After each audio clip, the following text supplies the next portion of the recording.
Greetings, gamers, and welcome to the 182nd live stream from the MisfitGamersStudios. I am your host, Vortex, and this is D&D Discussions.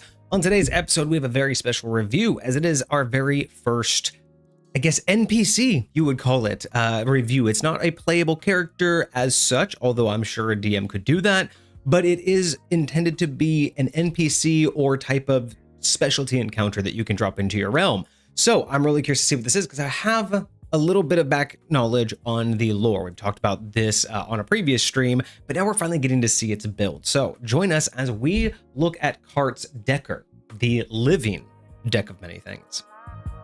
We are going to be taking a little bit of time before we start the review, because as you can see, someone's late. So we have to wait for someone before we can begin. As someone would say, disrespectful. Disrespect. But yeah, we just wait and we wait. And he texted me a while back and said that he was going to be a little bit behind. So we're just going to wait for Kage and then we will begin. Other than that, no major updates right now, other than some like dev stuff in the background. I was able to get a lot of work done with a lot of work done with Claude recently. So I have made in just a couple hours, I am already back to where I was after a couple weeks running on my own. So kind of nice. The Oracle is one step closer. Website is one step closer. And at this point, once I get those figured out, I think though, if I can get the website and the Oracle connected and working, we might actually, by the end of the summer, have our membership program for the website. And I'm hoping that means that on top of Marvel Rivals being launched by the end of the summer, I'm hoping that means we will be able to officially start working on the books, the ADMG and the APHB. So if we can start, building those, because we still have so many chapters we haven't even thought about yet. So we're nowhere near even close to having something totally in mind. But I really do want to figure out what we want to do for that.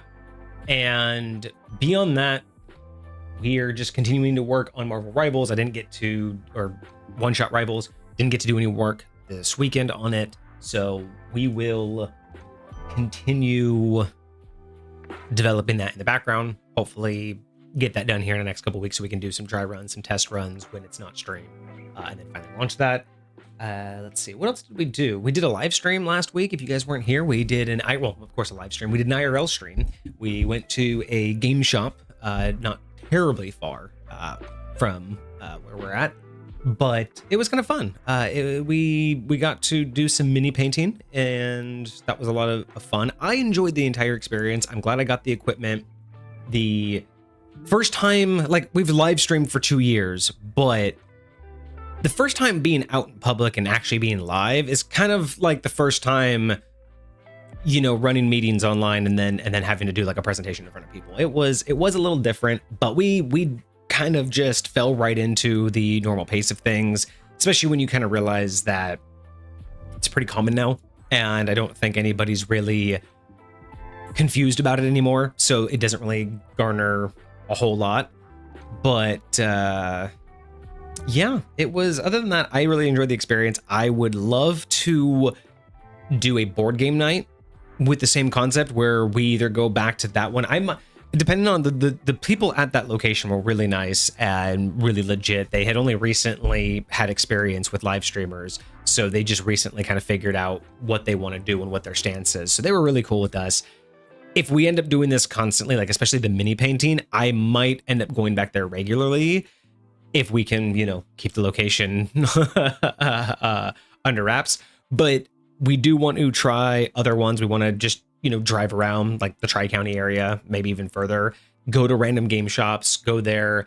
So far, because we want to keep things kind of chill, we don't necessarily want to, we have yet to decide if we want to do the whole while we're driving there, going into the store, or do we want to do like we did last time, where once we're there, we set up and then we go live once we have all of our stuff, and then we can talk about it. But that's exactly what I was hoping for. The entire experience was what I was hoping for. So I would like to do more mini paintings if y'all will continue to show up and enjoy that experience.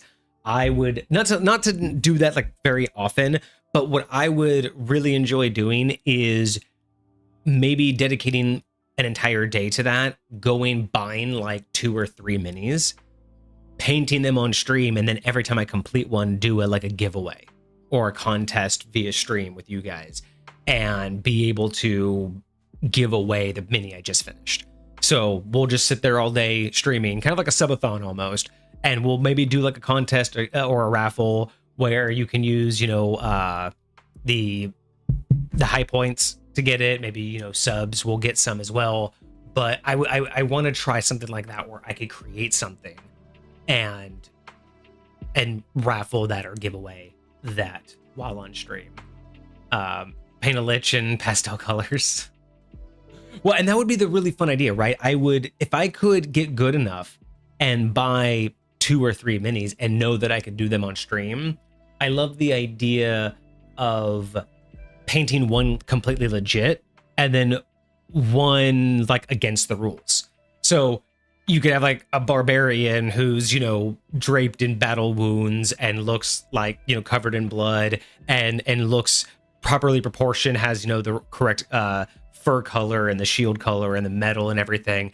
And then something along the lines of like a lich in something like pastels, or you have a wizard but in, you know, neon pink and green. Just something that you would not expect. So I do kind of like the idea of doing a really legit version and then a joke version that people could get. And we also thought about, because it won't really be like a whole stream, but it would be cool while we're there, if we have some extra like spendable cash, to even put together like a dice set while we're there to commemorate like the event or whatever. And we can also give that away as like the dice set of that theme for that stream. So plenty of ideas. I was really happy. I'm enjoying having the gear. It's funny, I bought the gear for the IRL streams, but they have been coming in so handy for my new TikTok shorts. I'm doing the thing I said I never would do, y'all. It's so funny. I'm kind of eating my words these days, because I remember like a year ago, I said I wasn't going to do skits. I wasn't interested in it. I said that, you know, the shorts were just kind of just there to get it, you know, I wasn't going to put any effort into it. And now here I am, not only doing skits, I'm developing characters. Like I'm trying to keep some of the characters in mind that I'm going to be referencing or showing off, just so I can have some consistency. Like the captain, I already have that consistency going because of him appearing with the knife sale, so he's gonna basically have that dagger on him at all times. Like that's the kind of stuff that I'm figuring out now, is working on. Like I don't want to. I say I don't want to do super produced like all these shorts, and again here I am recording myself and then editing it. So I don't know what's going on, y'all. I have no idea. I do know that I'm gonna bite the bullet here in a couple months, probably in a couple months, because I gotta have my own personal cash for it. But I am gonna bite the bullet and try to get 1 or 2 episodes properly edited. So I'm thinking I might go back and redo and have them redo, like a proper editor redo Subclass Showdown and maybe one of the pop culture builds. And I'm also, when I have a little bit of spendable cash and when I can find someone who can do it, because it's so hard to find, like it's so hard to understand what people do on Fiverr, because not a lot of people like are very obvious, or they're super niche and they don't really like have other skill sets. So one of the things I'm trying to figure out is I want to do a long form editor for a handful of episodes just to give the channel, a leg up. And I want to find an animator that can tackle animating some of our shorts, because we have a pretty good amount of shorts right now. We have a couple hundred, I think. No, not even a couple hundred. We probably have about 100. Maybe a little over 100. I don't know.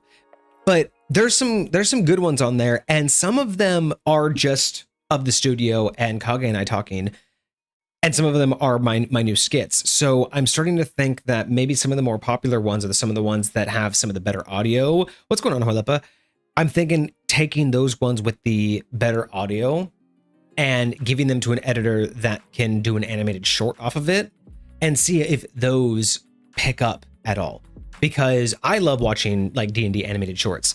And I think that there are a lot of things that we talk about that would be better off with some sort of visual in the background.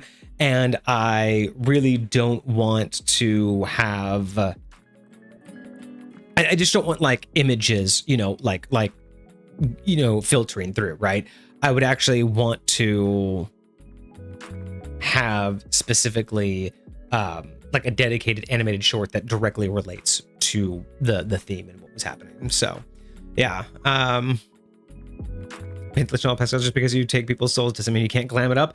I mean, what's funny is you think about all of the bejeweledness that their gear typically has, right? The bejeweled like staff and the bejeweled bag of holding and everything. Why shouldn't a lich, when you finally get to see them, they have a crown on, but why not have the lich have 2 giant gemstones that they've slotted into their eyes?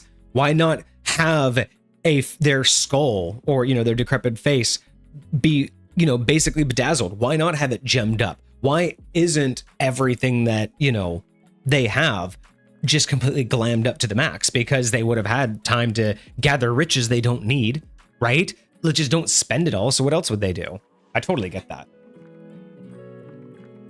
I look like the Viking version of Captain Morgan. Thank you, actually.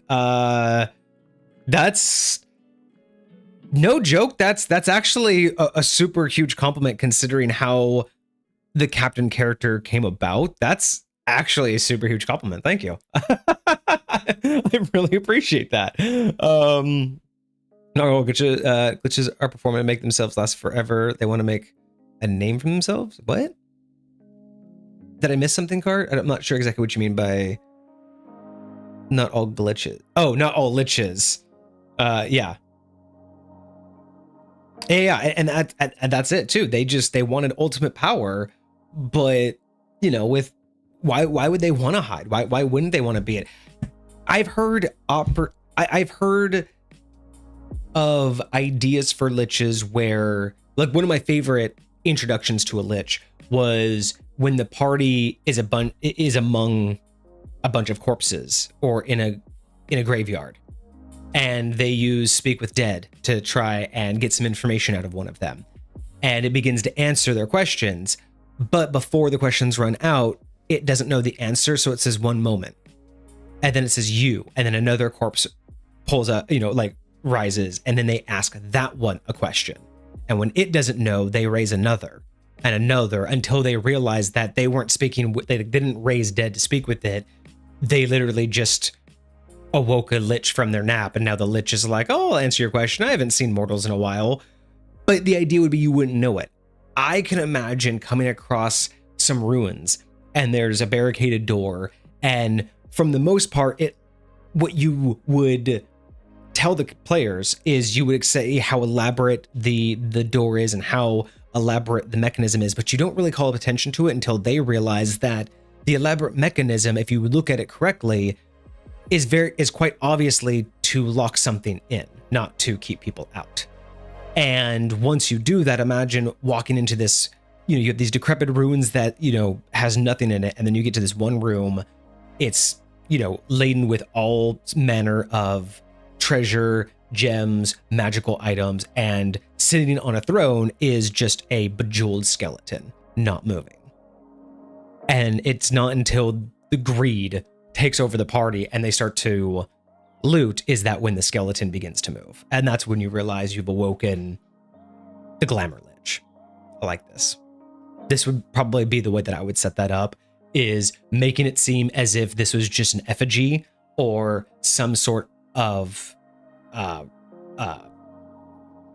just some sort of statue even of something special, not realizing it's actually the lich just chilling. I think I would probably do something along those lines, because that sounds absolutely fascinating. That sounds really fun. But other than that, let's see.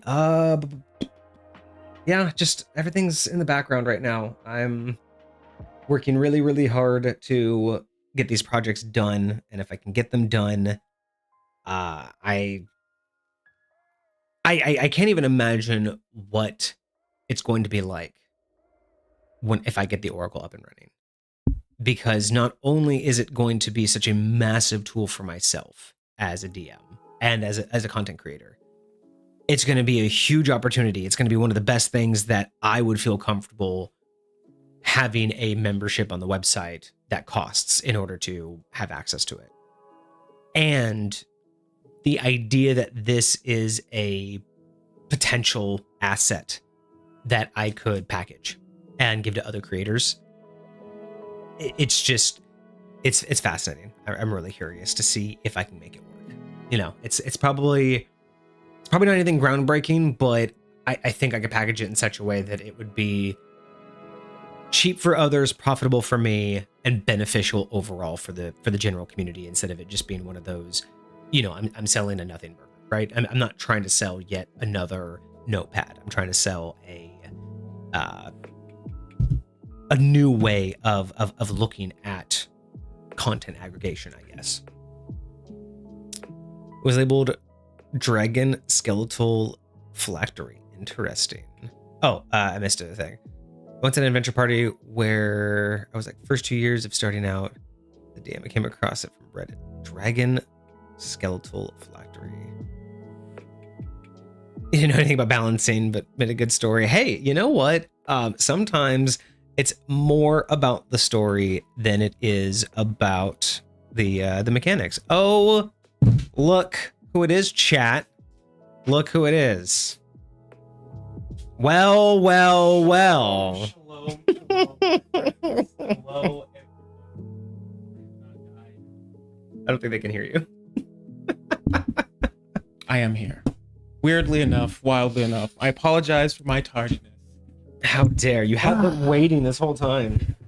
I knew it was going to happen, but one of these days. But we are here. I am alive and functioning. Shalom, everyone. Hopefully, everyone had a good weekend. I'm happy to be here, even if it is a little bit late. Do we have Cart in chat at all? Cart's here, yeah. Cart's fabulous. Cart, we will for sure have questions for you. So I took an initial glance at what we had going on, what the submission looked like, and I did not give myself nearly enough time to complete it. So I did my utmost. There are 3 total files, but 2 will likely go over today.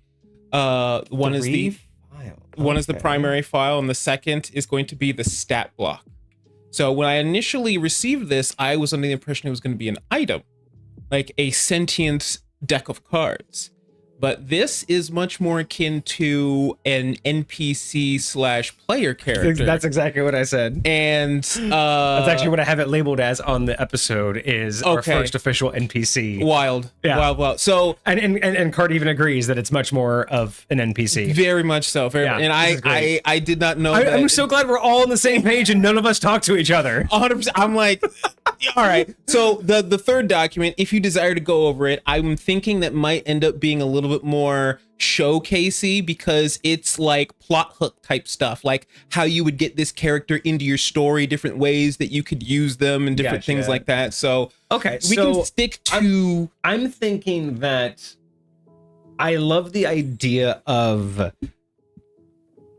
Okay, so how about this? Because I really like the idea behind how this particular NPC came about.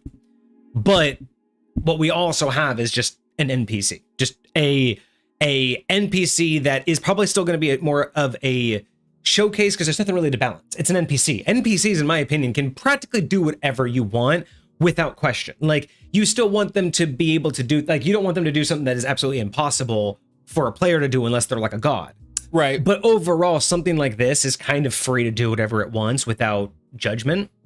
So I still think, though, with this particular case, it isn't setting specific. So I think it can still receive like a high point rating. Because maybe it's good enough to go in high point, or maybe it's just shy of actually being something, because it's not really an IP thing, right? Sure. It's just an NPC that I could relatively say, I like this. This is how I would do it. But maybe it just inspires me to make my own, sentient deck of things. So I think we'll go over at least the first 2 pages for sure. Okay. That will give us the review.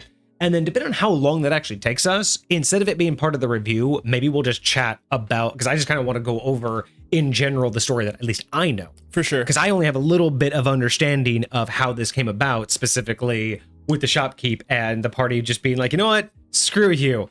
Your deck of many things is now sentient. Bye. Like, why? That's all I know, is like, it was just a player who just was pissed off at the merchant and was just like, you know what? I'm just going to screw you over and take away your most valuable item, and then walked away from it. So that's wild. I thought that was great, and I wouldn't mind just chit-chatting at the end about sure what other ways that we could do it. And if it runs too late, then, we can cut it there. We'll see what happens. Okay. But we'll definitely share them all for sure, because they're all going to be on the leaderboard. But yeah, I think we'll at least give it a real review, because I think it's still usable by anybody. Okay. Awesome. I like it. And I think that deserves to be a thing. Far too often, I mean, not even far too often, period. Homebrew is always something the players can use. Very rarely do we ever see anything that's homebrewed for the DM. Yes. Or for the environment. Yeah. Like, when was the last time someone homebrewed a new environmental effect? Like, you have tundra, you have desert, you have rainforest. When was the last time we truly had a brand new type of environment? When was the last time? I mean, we just recently had someone submit a brand new condition, permafrost. One of our new favorite conditions. Absolutely love that. So things like these I want to support more, because it's one thing to have your own NPCs and have your own plot point people. Mm-hmm. But there's nothing that says that you can't have something that's a little bit more generic. Something like this, where you don't have to run it the same way with the same personality, but the general purpose and what it can do can serve any DM. Having a mystical entity that has some mystical powers, right, can be fun. Everybody can have Loki, a mischievous god. It doesn't have to be the Loki from Marvel. It doesn't have to be Loki from, like real world mythology. But we can all have a similar type of build of what a Loki can do. It's so funny that you mentioned that, because I just finished with my kids. Like, I ran like a collaborative where like 2 of my gaming groups came together and were like interacting with each other. And basically what it was is Loki went around abducting what he found were interesting minds and brought them in together into like a little realm of his and put them all on a game show and just started fucking with them in their own particular ways, and everybody else could find ways to interact in there and help them out through whatever they were doing, whatever test they were being put forth towards. Interesting. But when they asked me, like, what does Loki look like? And I asked them this question in response. I was like, what do you think Loki, like, what does he look like in your mind? And then they told me, and I'm like, that's exactly what he looks like. And so, like, to each of them, he was represented uniquely just because of the type their eyes. Through their eyes, specifically because of the type of entity that he is. So nice. Oh, I didn't even see that. When was that done? Oh, that was done right after you got here. What happened? All right, I see how it is. Well, this is gonna be fun. Hold on. Oh, disrespect. Really? Yeah. All right. Well, I'm barely even logged into my computer. Stand by.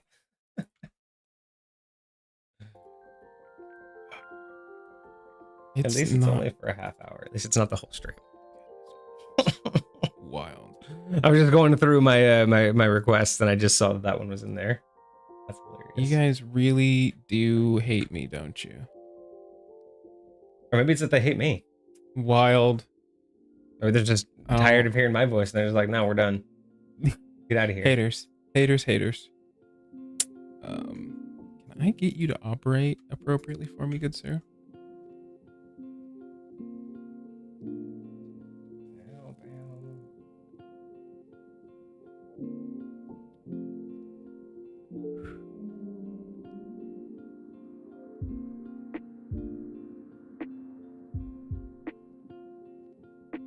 Oh yeah, if you're gonna make me change scenes, oof. That's you shouldn't have to. Okay. I should have everything set up here. Okay, cool. So boom. What number are we right now? 182. 182.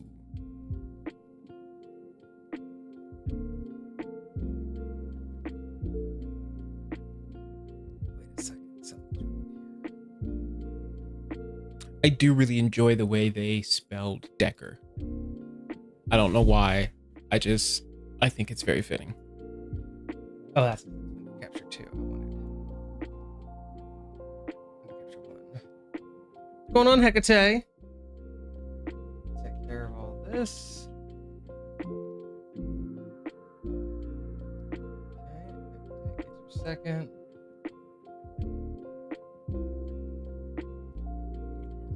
Let's do it. Okay, boom. Second. That. You. Bam. There we go.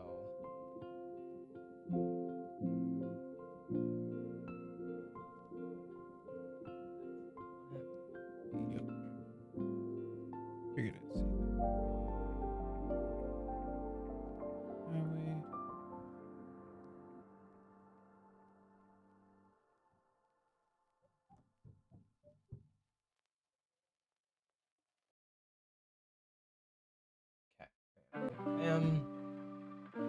Those are good. Those are good. Okay. Get the timer ready for you.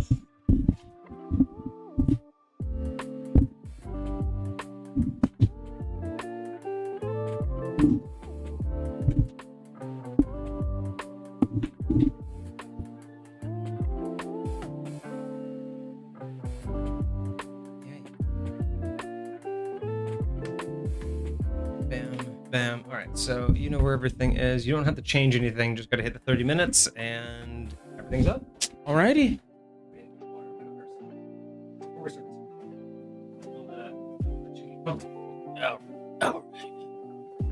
Who did it? Who was it? Who's out here trying to swap everything around? Oh, let me look. It was Cart. Wild. Okay. I appreciate you.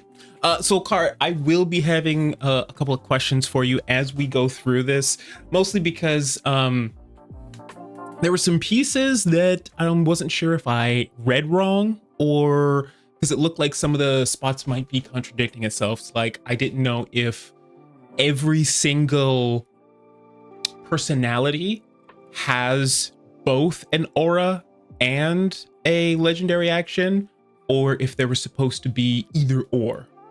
So, because there was one that looked like it was either or, but then was one that showed all of them having one. So we'll get to that when we're at that spot. But I'm excited. People who watch the edited videos on YouTube are gonna be confused when. Yep.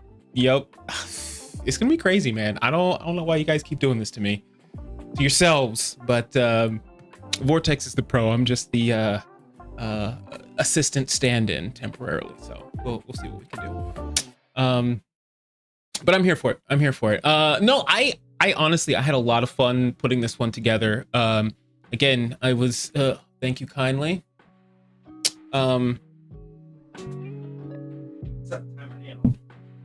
All right, timer is on. 30 minutes. I gotta make sure to actually look at it so I actually know when the time is up. It'll be flashing yellow when it's up. Okay, gotcha. All right. So, I'm excited. Is there anything else you wanted to go over before we get it? Cool beans. And ready. Then let's get to it. We are going over the Dekker, the living deck of many things, a humanoid, I don't know if you want to call it living item, a creature, a NPC, whatever. But the source is DKY or DXY25 card. Let's go over your origin. Once a mortal wished for mastery over fate, but the deck of many things cannot be mastered, only invoked.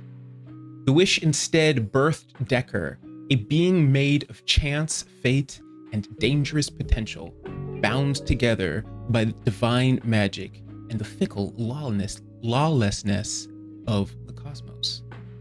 Now Dekker walks the realms in a humanoid guise, every inch of them stitched with arcane threads, reality quirking around them like a shuffled hand waiting to be drawn.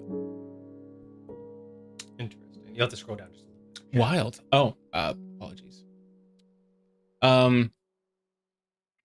That's very interesting. So a little bit different than what you would initially mention, just being in a shopkeep and some adventurers saying screw you, unless that's what those adventurers did, is they cast the wish spell. That's what I think that was the point. I think he pulled the wish spell and then he either used wish to do it or he pulled the wish spell. They pulled the wish card from the okay. I can't remember which one. Interesting. Okay. Car can let us know what the original origin was. Okay. I'm here for it. So let's go into this legendary trait real quick, which is drawn identity. And from what I gathered putting this together, it feels like this is the almost essence of what this NPC is. So and so let's read it real quick. Once every 7 in-game days, Dekker's identity is reshuffled as they sleep or rest. They awaken embodying the essence of a deck of many things card. This determines their personality, a unique spell set / ability, a legendary action, and a special aura or trait. And this is the table that they gave us for that. So this is something I mentioned when you stepped out of the room that I was gonna go over with Cart when we get to that point. But there were a couple of spots in their original submission where it seemed like there was only a legendary action for each of them, but there was also a part where it looked like there was only a legendary action or an aura for each of them. So just wanted to confirm what was intended for each one of these personalities, if they were each supposed to have both or if they're only supposed to have one, depending upon it. But this table here lays out kind of the base for what each card would give you.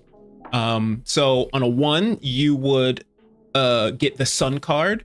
Your signature spells would be Mass Heal and Aura Vitality.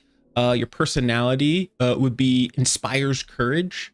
And the legendary action is called Sunburst. And that we'll actually get to when we get into the actual stat block. So the stat block has all the legendary actions and the auras and stuff like that in it. Good answer. Okay. I mentioned earlier I tried to write this in aspect of a DM can pick this up at their own regard. Okay. They're supposed to have both, but this is still the inner workings of getting it complete, bouncing the effects, of each card and their personalities is very difficult in making sure they do not have things too powerful, but things powerful enough. Okay, that's fair enough. That's fair enough. I think a lot of that can be helped when it comes to things like how often you allow them to use it, like whether you put certain limitations on what they have. Yeah. But let's finish going through this table real quick before we get to the for the actual stat block. So we have the sun card, mass heal, aura vitality. The personality inspires courage, and the legendary action is called Sunburst. Or you could get the moon. Your signature spells are dream and dominate person. Your personality is aloof and surreal. And your legendary action is called Vanish into Mist. Interesting. Number 3, you get the Void. Your spells are Maze and Disintegrate. Wild. You get Emotionless and Hollow. Is emotion? Oh, Emotionless and Hollow is their personality type. I totally thought that was a spell for some reason.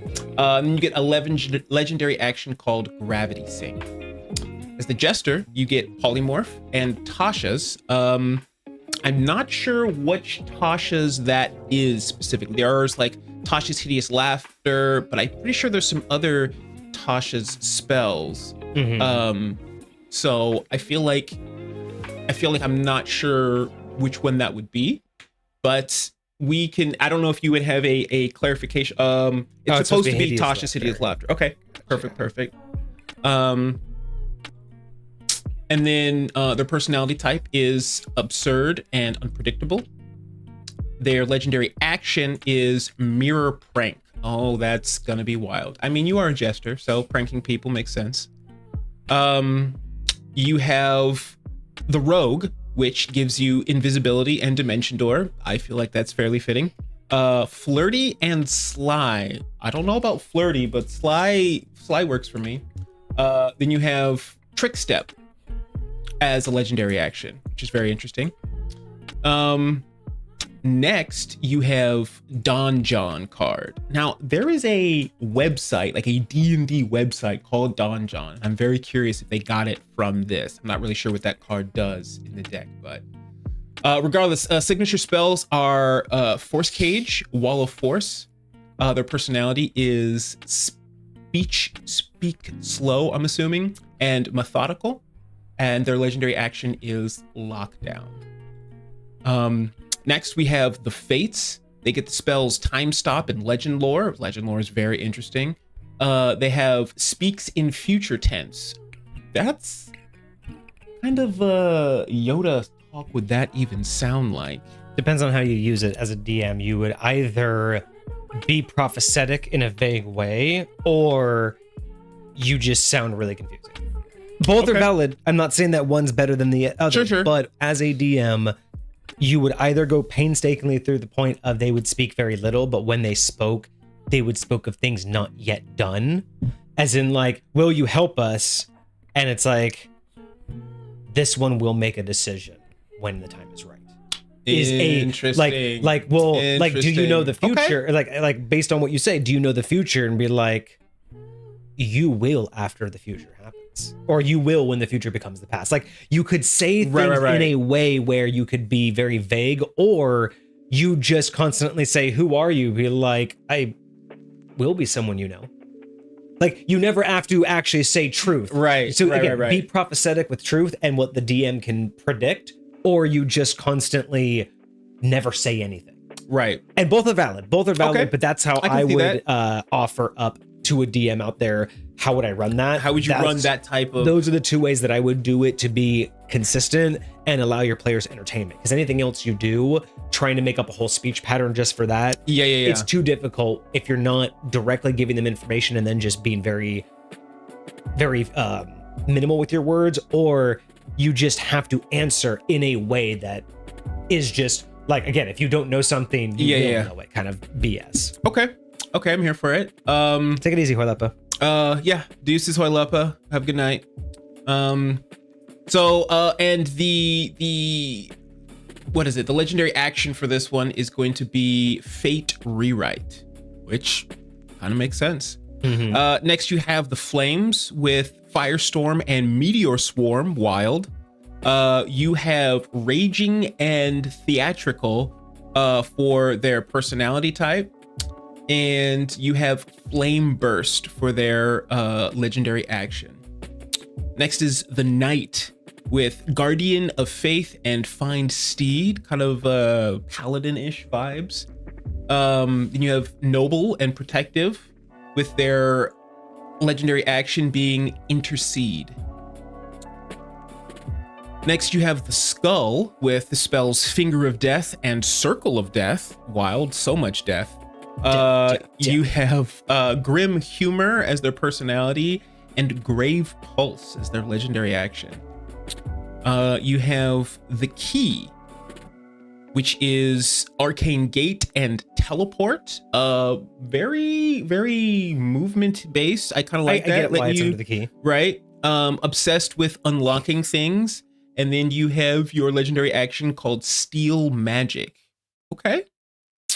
Then you have the Star with the Wish, partial effect for a spell, as well as Mass Suggestion. Their personality is Radiant and Idealistic, with legendary action called Blessing of the Star. Get a scroll a little bit more too. I'm unfortunately at the bottom. Do I make that screen smaller? No, don't bother. It's just defect. The last one is going to be the balance, and you get the spells Anti-Magic Field and Zone of Truth with cold and logical personality type, and their legendary action is Moral Inversion. Okay, so that's all we have so far, and then the next page is going to go into all of these. Yes. The stat block will have a representation of all this stuff, but yeah. What are your initial thoughts so far? A little bit of an intro, kind of the every 7 days they become a new one of these. Yeah. I had a question to Cart and Chat. Okay. I'm waiting for that answer to. Do you want my honest answer? So it says your question was, so I know this wasn't an intended creation at first, but since you are writing it up, what would you say your intent or goal for the NPC was? Okay, what was its role in the world, kind of? So here's my philosophy before I get into my response. Sure. That when you create something, there has to be an intent behind it, right? Like we create NPCs, we create players, we create characters with the intent to go through an adventure and a story and experience. You create a BBEG to push the push the plot along and give them an end goal. You create NPCs to guide or hinder or to provide a service. Like everything, you know, that's what we call it balancing, right? Sure. Everything has an intent or a goal. It feeds a purpose one way or the other. So I know that sometimes the more creative DMs out there that have a more dynamic game like we do, sometimes NPCs are created out of the environment and not out of necessity. I don't always create an NPC because I need them to accomplish something. Sometimes an NPC is created something like this, where it wasn't intended. It was just a byproduct of the game that we have played. So when it comes down to that, that's fine, right? In your own game, if you have an NPC that doesn't have a purpose, it's just there now, fine. But when you write it up like this, I always look for what is it trying to accomplish, because for me to pick it up as, you know, like universally, for someone to say, hey, this is something I could get, what would be the point other than this is an experience to have? Because it's hard to sell, in my opinion, just an experience. Like if you're going to homebrew something and have me want to use it, it's got to be more than just an experience, because honestly, that's kind of what, no offense, but that's what the book is for. Like that's what modules and the general lore is for. And that's what you as a DM is for, to give me an experience that no other DM will. Yes. But if you're trying to offer something to every DM has to, in my opinion, when you look at it, you have to understand what it's doing. Weapons put out damage, or they are magical. You know, spells have effects, whether they're helpful or bad against the enemies. So that's just my question is, if this is being offered out, what would be the intent or the implied goal for a DM to pick this up? And if it is only environmental or just experimental, like it's just a fun idea, that's fine. That's not a wrong answer, but that answer will definitely help me see what with we're my getting actual into. response. Yeah. So it looks like Cart does have some sort of answer in here.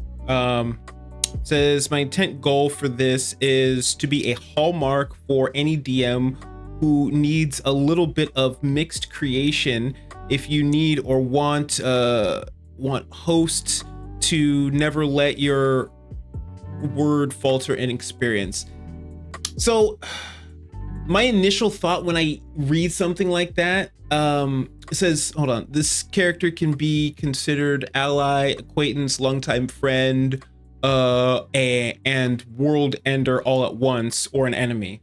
Yeah. So what this makes me feel like is it's almost like if you need an NPC to be somewhere that you might not have a reason for it to be somewhere, and like you have all of these options for different personality types, it's almost like the DM can like pick and choose, hey, but this could work, this could be the answer to why this makes sense being in this particular situation because of who and what he is, and because of its somewhat randomness. I hear what you're saying, but I don't buy it. Like to be completely honest, no one's gonna read this and go, oh, I'm gonna keep this because it has 13 options and I'm always gonna be able to throw this in there. Like that's just creating them, like you're basically giving me 12 different NPCs.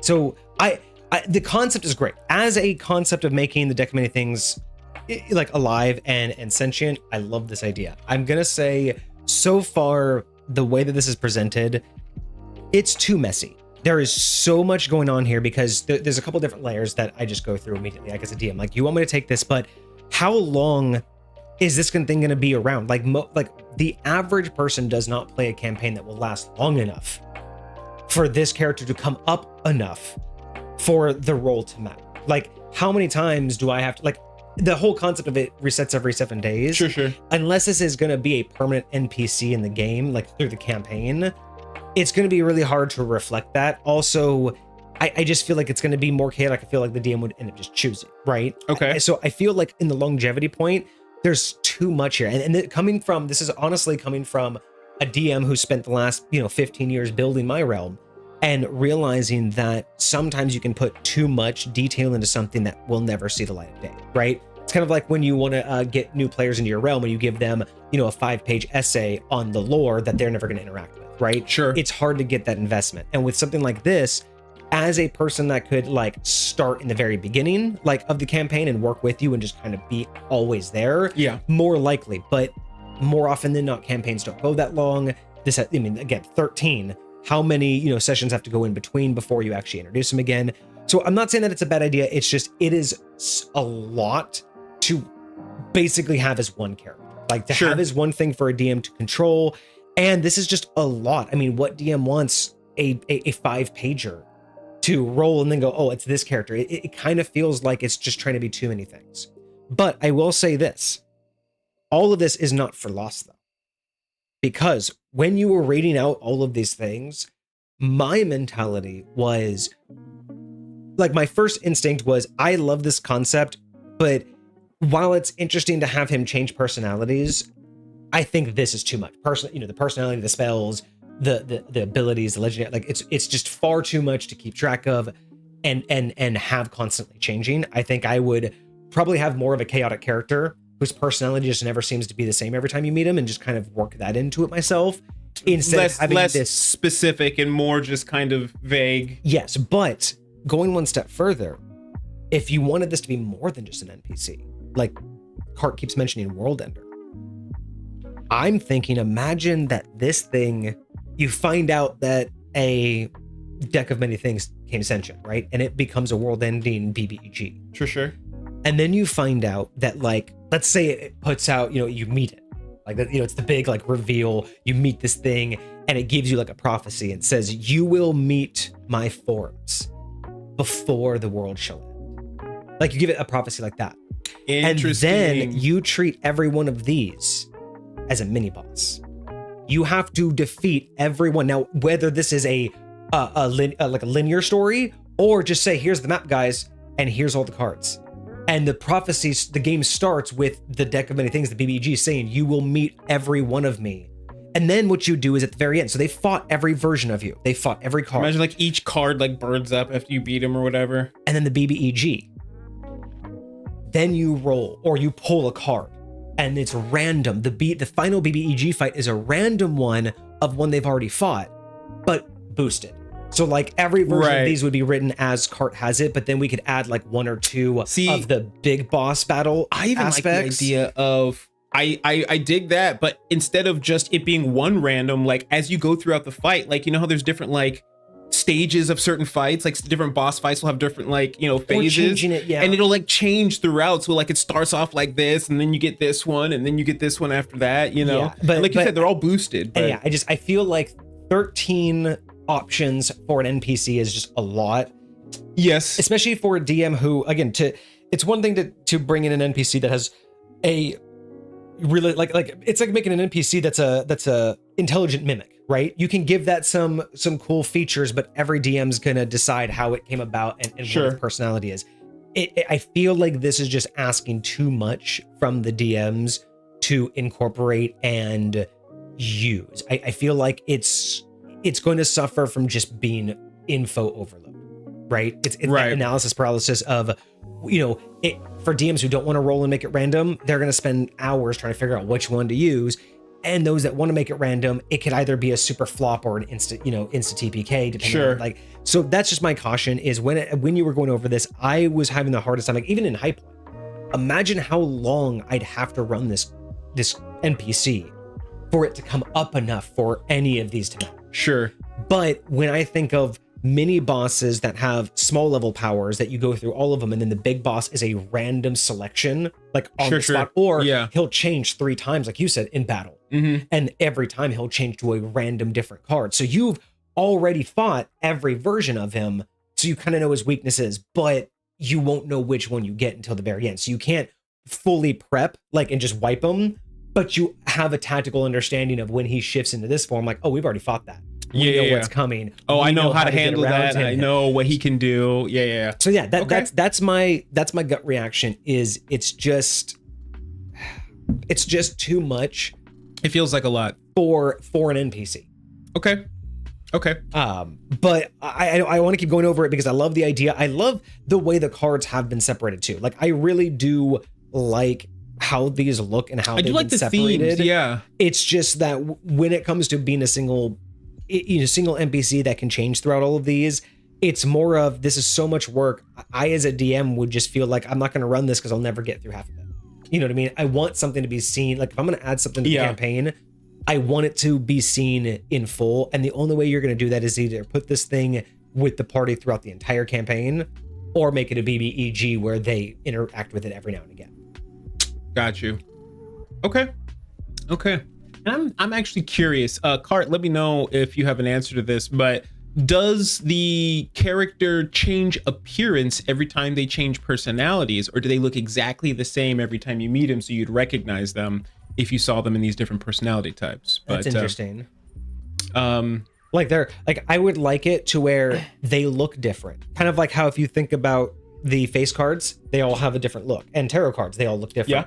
Yeah. It would be really cool that it looks like the tarot card or the closest when it's like this death card, it looks like a skeleton, like a lich. But whatever clothes it's wearing, the clothes would match, right? So it would match. But the design of the clothes should have been the back of the card. Oh, that would be clean. So if it's in robes, the robes are like the card design. But then if it's in another form, it may look different, but you'll always know it by the pattern of its clothes because it's the back of a tarot card. Okay, that's wild. I could totally I would do that. I would make it to where it just like playing cards, how they all have the same back. I would just make it to where you may not recognize him at first, but the moment you recognize the pattern of his clothes, you're like, oh my God, that's him. That's his new reincarnation. That's the one. I've seen that before. I've seen that design before. Oh, that's clean. That's clean. Okay, cool. And it's a non-binary character, and they do all in fact look different. So yeah. So I like the idea that it switches into what one of the cards is meant to look like, right? Okay. Legitness. All right, clean. And you can even go one step further as a DM. When you pull the sun card, it could have like glowing eyes, or it could have like one of those like kind of like the crown that looks like this way. So looks more like a cleric. Yeah. And then when it's so I totally think that you could go all the way and manipulate what these look like. But yeah, my biggest concern is it's so much, and our Are people really going to get to see it? Are they really going to get through any of this? Are they going to get to like just see the fruit of all the stuff that's in here? Or is it just going to be like, oh, I only got to touch that piece today? Yeah. And while I like the idea of trying to incorporate all the cards, it's more like what I would have done if you're not going to, you know, the other way that I would have done it without making all of these individuals is I just would have said Dekker is an NPC and every card's an ability he has. So no, he's not a spellcaster, doesn't get to cast normal magic, doesn't get to do normal things. He is an NPC and all of his abilities are just like a subclass. And you know how like if you counted up a subclass and its main class, you'd probably get about a dozen or so abilities. That's what I would look at as Dekker. Is my preferred method would be say that he's quirky, say that his personality shifts all the time. Like I totally get that mindset. But for the cards, I'd feel better if they were represented as more if each one represents a specific power he has. Like a thing that he can do. Okay. I could see that. I could see that. I could even see like each one being like a couple of them being categorized into like 3 or 4 categories. So whichever one he wants access to, he has to switch personalities. Oh, interesting. So again, these are ways that I would make it less complicated, but still keep the mindset that we have here. Why does that remind me a little bit of I don't know if you watched that anime Don. It came out not too long ago, but it's dun. It pretty much. But the dude, when he goes into his superhero or superpowered state, he gets this like weird depressive like personality. Like he's normally this like super nerdy kid, kind of shy or whatever, but whenever he gets it, he turns into a superpowered state. He's just like, oh, everything's such a drag, man. Like everything sucks, dude. I like that though. I kind of like that quirk, right? It's kind of interesting. It's kind of wild, but I appreciate. Can you imagine a barbarian with that, where every time they rage, they become apathetic? So it's like, wow, you gotta rage. We're all gonna die. Yes, raw. Do I fucking have to? Like. What's so the point? Like, can we just not? Wild. No, I love that. I love that so much. Okay. So if you're down, we can start looking at the stats of this thing. Oh, a Joker persona would be interesting. Oh, what's that? Like having like a Joker card persona. Oh, yes. Oh my gosh. I'm just thinking of the actual Joker and what kind of like personality that would look like. I'm like, get out of here, dude. Okay, so another way you could do it too.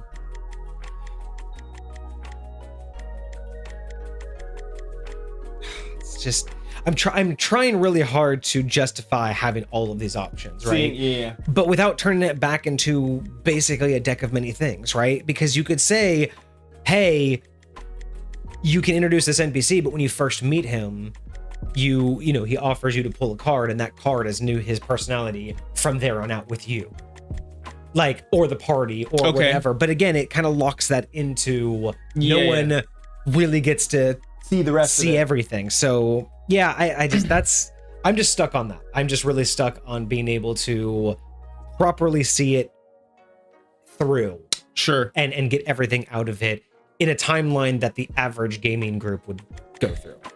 No, I get that. But yeah, let's look at some of these actual abilities. I'm really curious to see what it can actually do.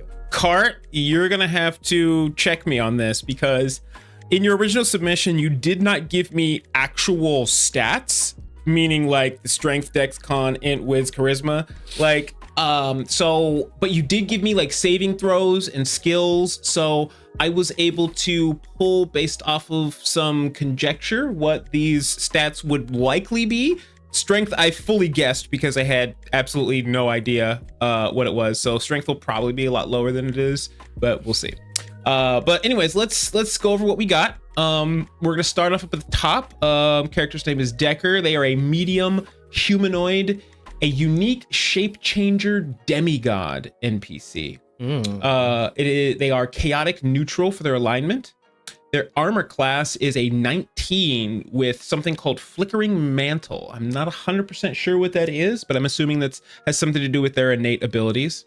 They have hit points of 250 as an average, spending 25 D10 plus 100 for their hit points. And that plus 100 is kind of where I was able to guesstimate the Constitution bonus, because your Constitution is usually multiplied by your your level ish. And they did give us a CR for this character. It was CR of 18, so we have a general idea of like ish the level that it is. Yeah, that tracks. So they also have their speed, 40-foot movement speed and a 30-foot flying speed with hover. Interesting. I wonder. I see. For me personally, I'm not upset about that, but my first instinct is that should only be available in certain forms. That makes a lot of sense. And maybe it is. Maybe they just put it on there as a general, but like I totally agree with that. Honestly, I wouldn't even mind if it just listed all of the speeds.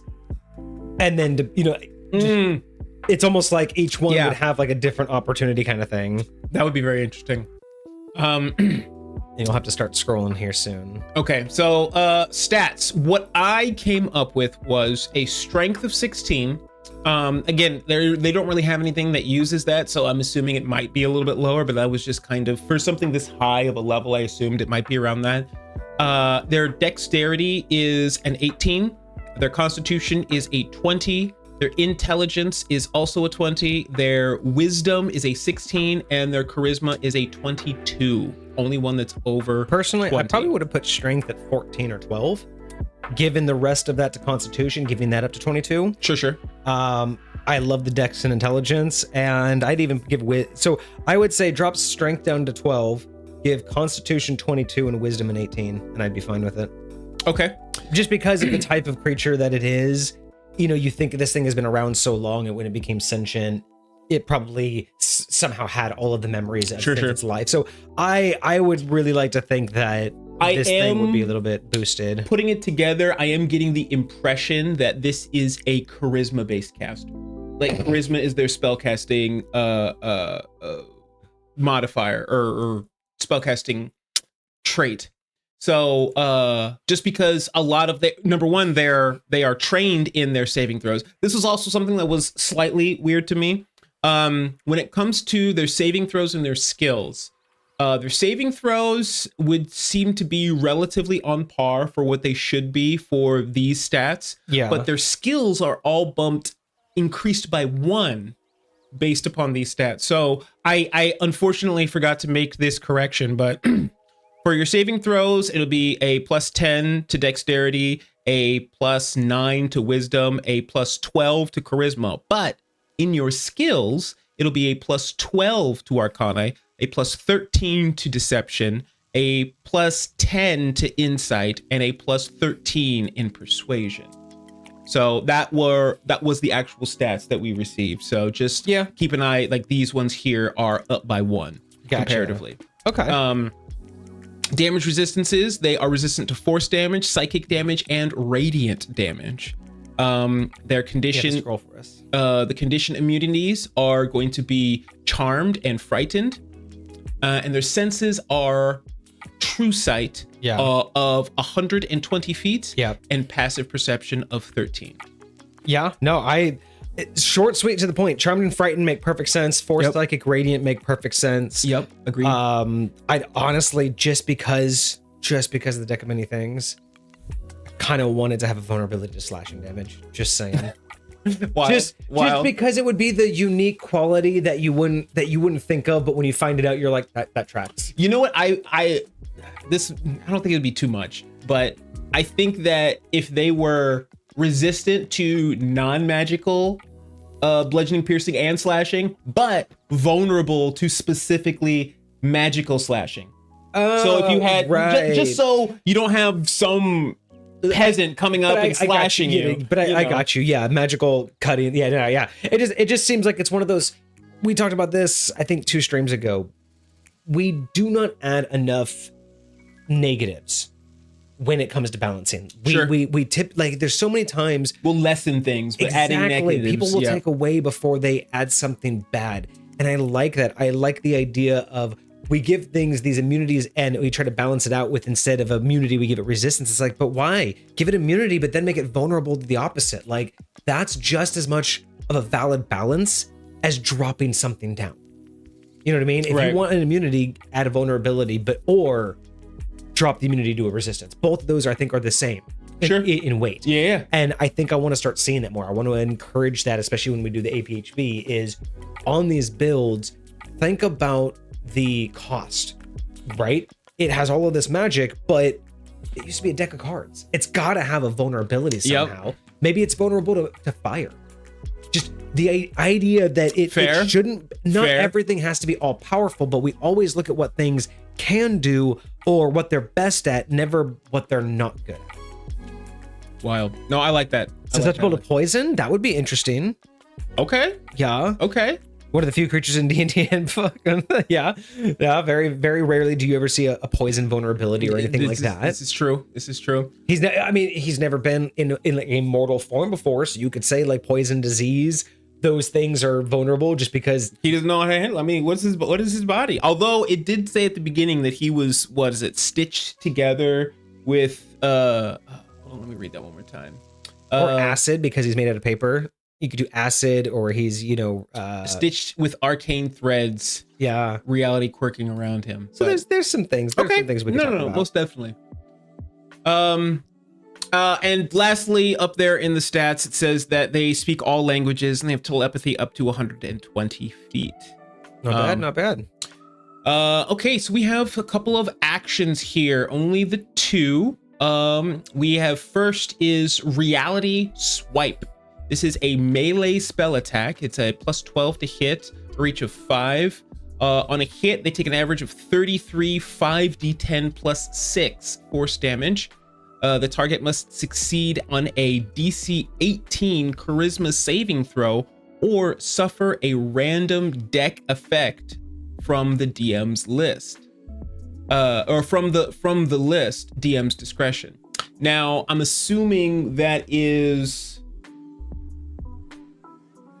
correct me if I'm wrong, Cart, but is that random deck effect from the legendary actions? Is it from the auras, or is it from something other than that? New cup move down. New cup move down. Their time up. Oh, there it is. There it is. New cup move down.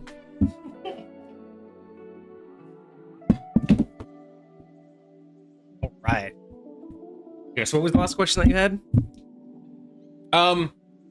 At the end of Reality Swipe, it's talking about there's a random effect from the list, and I'm trying to determine what list they're referring to, whether it's the list that we ran through earlier, looking at all of the legendary actions, or if it is a different list that we'll likely get to.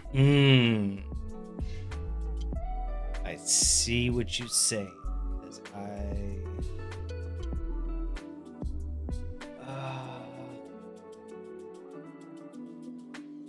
Yeah, it's got to be one of the legendary actions, because there's no other mention of a unless it's in the other, because unfortunately I did not have enough time to organize the plot hooks page. There could be some information on the plot hooks page. Cart's not sure if they sent that in correctly or not, but they think they made a list about it.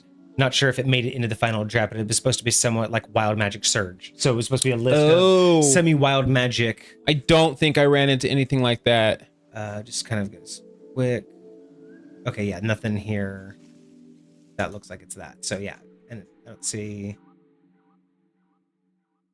These are just auras, and then those are legendary actions. Okay, yeah. So there would have been a separate list of. Okay. That's supposed to that could happen. That's supposed to be associated with the Reality Swipe. Okay. Yeah. Cool. All right.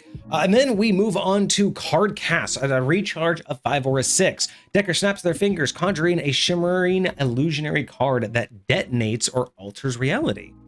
Effect depends on current personas, such as the Flames, 60 feet, line of fire, Dex save DC 18 for 1d6 fire damage.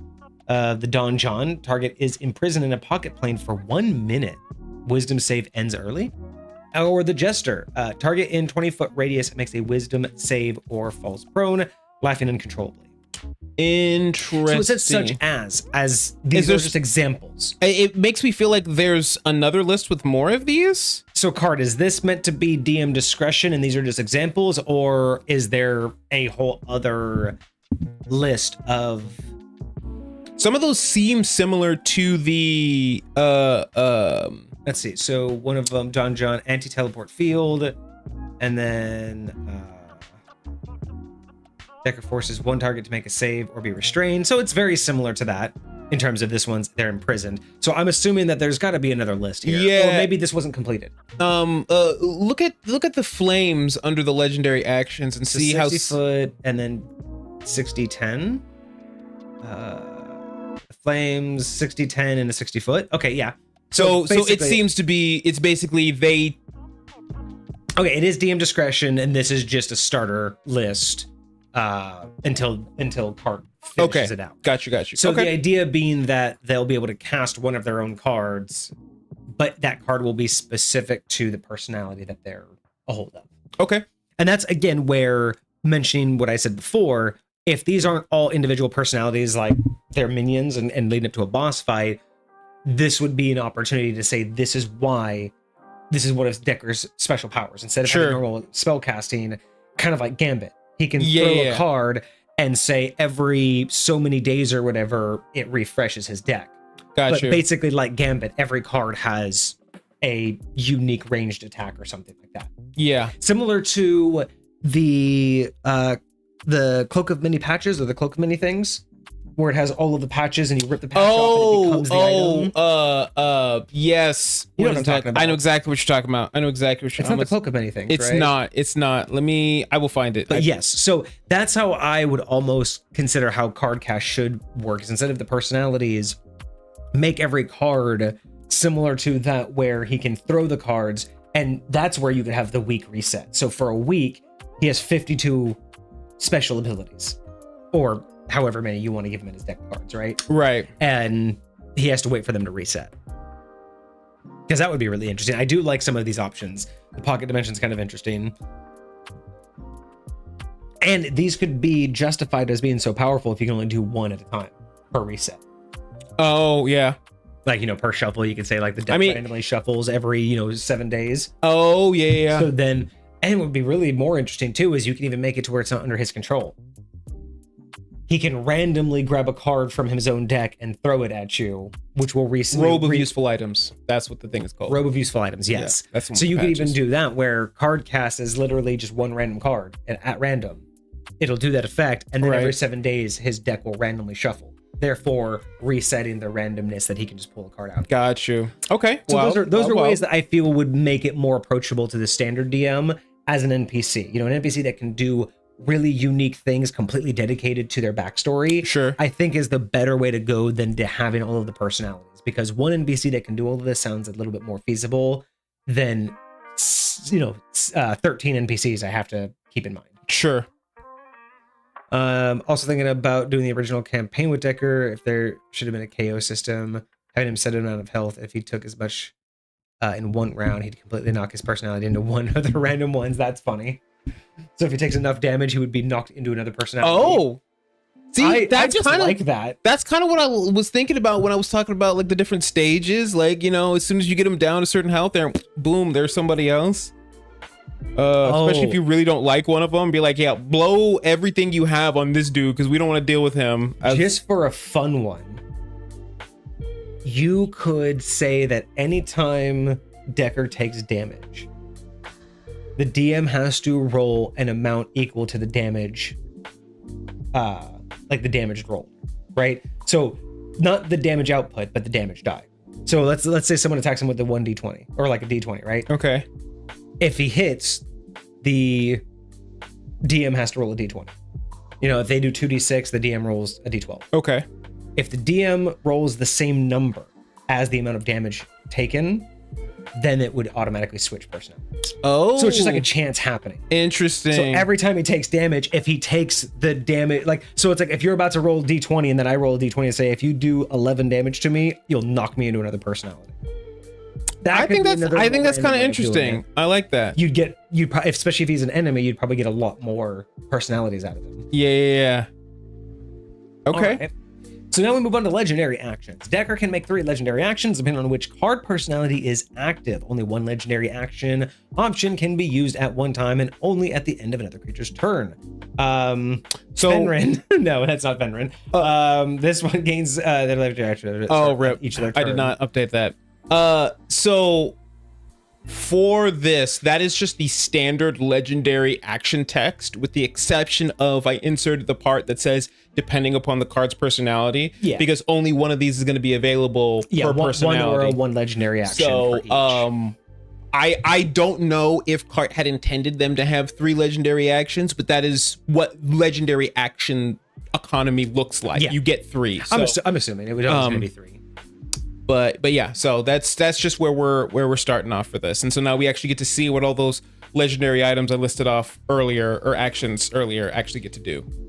Yeah, and having different personalities have like different motives, so it's not just a different character, but it's a totally different individual. Right. So you're fighting one and suddenly it becomes your ally, suddenly it just doesn't care about you.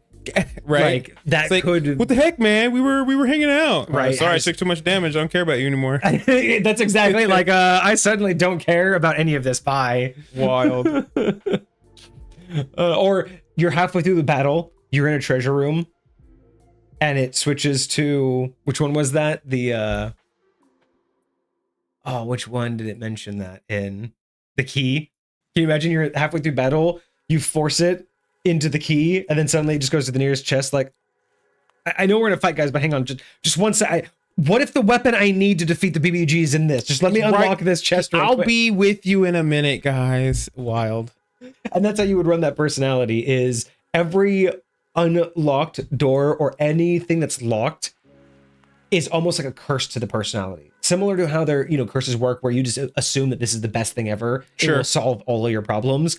Imagine that's what this personality thinks. Anytime they can sense something's locked, and if they do, they're just obsessed with this will solve all of our problems. You're in the middle of a fight. It's in this chest. The solution's in this chest. This is gonna save us, right? It's gonna save you. It's gonna save me. Everything. The ceiling's collapsing on you guys. Behind this door is the exit. I don't care that we saw that there's nothing behind this door. It's an exit now. It is now. We locked the door behind us. I gotta unlock it, bro. That's what happened when they had the sun in the middle of the night. It switched over to death. My whole thing for him was the goals were short-sighted and permanent. Yep. I used to work until that part. And that's kind of the cool thing, is being able to it's such a cool idea, but it's hard to know you're going to be able to get the most use out of this if it's all in one individual. All right, so let's look at these legendary actions. We'll flip-flop. We'll actually do both. We'll read the legendary action and the aura. That way. Okay. That way we don't have to keep going back and forth. Yeah. All right, starting with Sunburst, the Sun card. Deck for his legendary action, Dekker heals one ally within 60 feet for 48 HP. And has the aura ability that allies within 30 feet gain +1 to all saving throws. Okay. Similar to a paladin sometimes, except I think his might be a little bit more than that. I'm not upset about that. Usually because... usually creatures get more than one legendary action, right? So each personality is only getting one. So each personality is a little bit reduced. Sure. So I wouldn't mind letting the auras have a little bit more, obviously the sun, I would probably assume that it also has like an amount of light that it sheds. Sure. So if it's in sun form, you can see in dark. So things like that I could see. But I like the saving throws, and I don't mind the healing. So if they pull the Moon card, Vanish into Mist, Dekker becomes invisible until the end of the next turn as a legendary action. And the aura, whilst conscious, scrying and divination spells within 60 feet fail automatically. Okay, So, interesting. I get that. Wild. I get that. So does that mean if your friend is trying to scry, it doesn't work? I think just everything is, it's a bubble. It's a bubble around. But what if somebody's like a mile away from you and trying to scry on you? That's the whole point. Yeah, no, nothing. I think the whole point is anything that's targeted around you. Oh, that's targeted around you. That's so how I read it. Would you say somebody that's sitting next to you could scry on somebody 100 miles away? It says scrying and divination spells within 60 feet fail. I don't know if that's cast within 60 feet or targeted within 60 feet.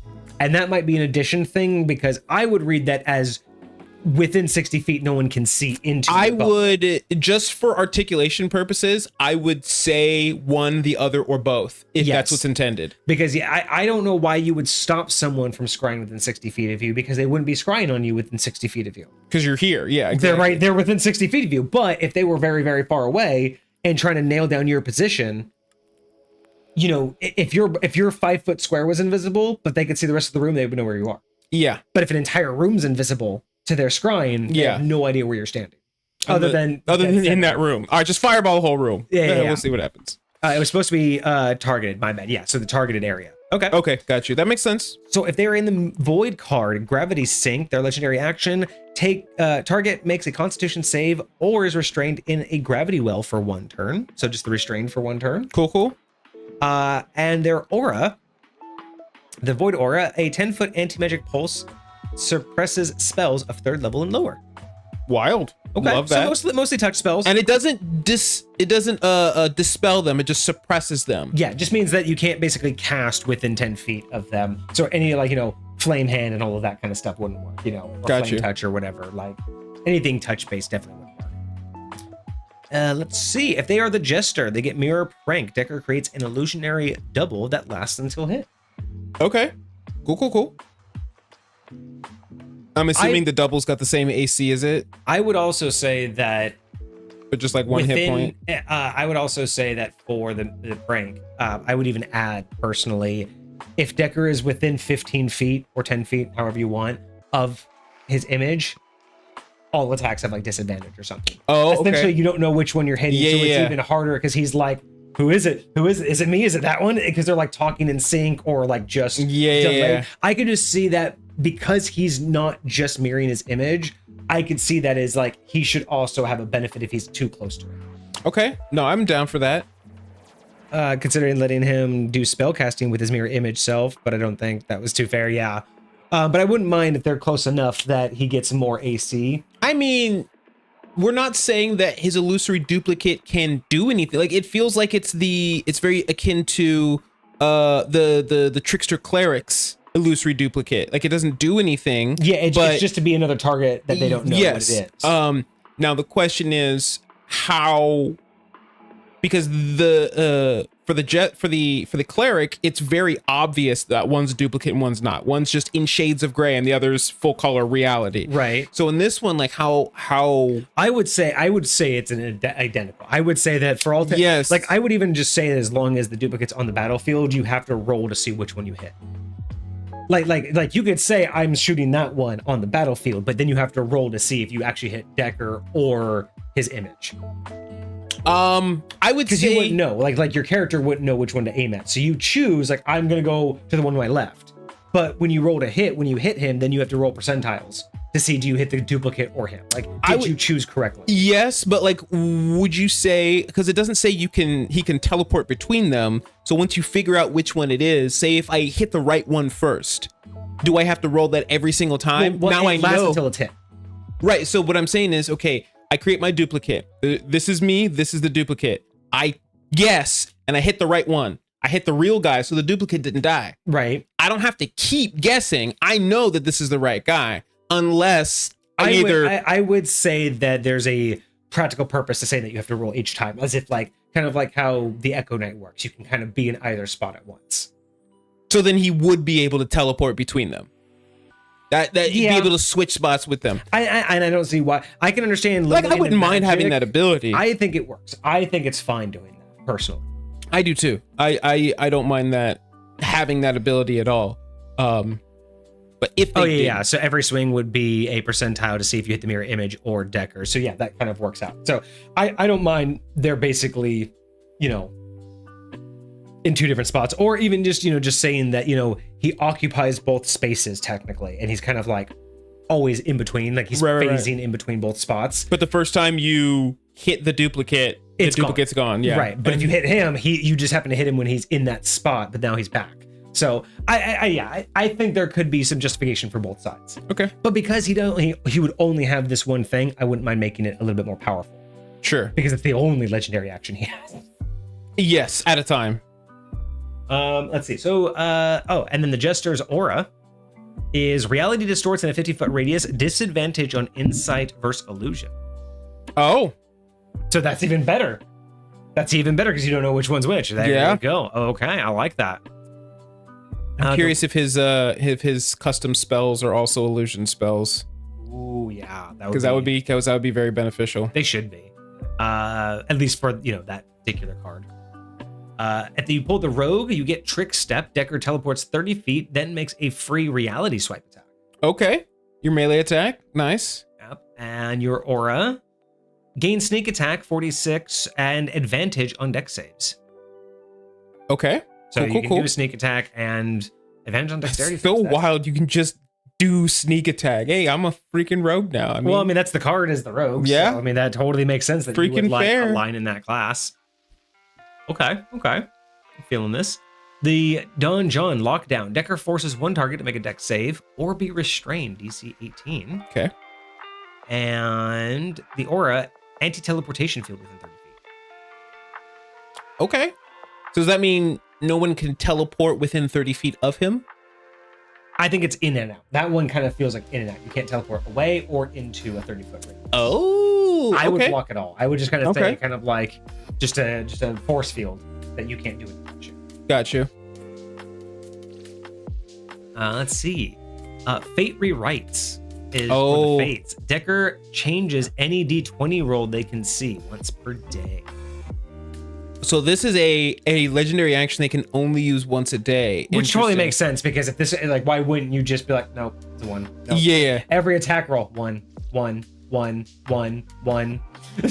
So when it say it changes, does that mean they get to just decide what it is? As far as I read it. So I can make it a 1 or I can make it a 20? That's wild. If you're that kind of personality, I'd always make them miss by 1.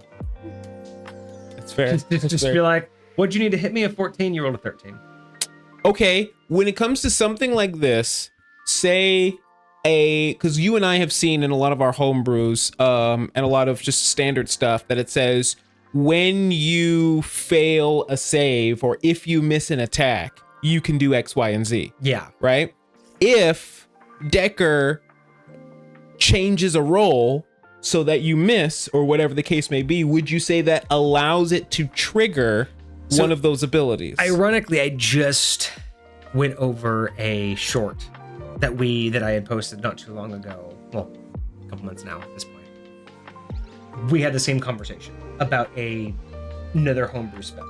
Okay. And it was ironically also about legendary actions. Okay. Because the argument was a legendary reaction changes the outcome after a die.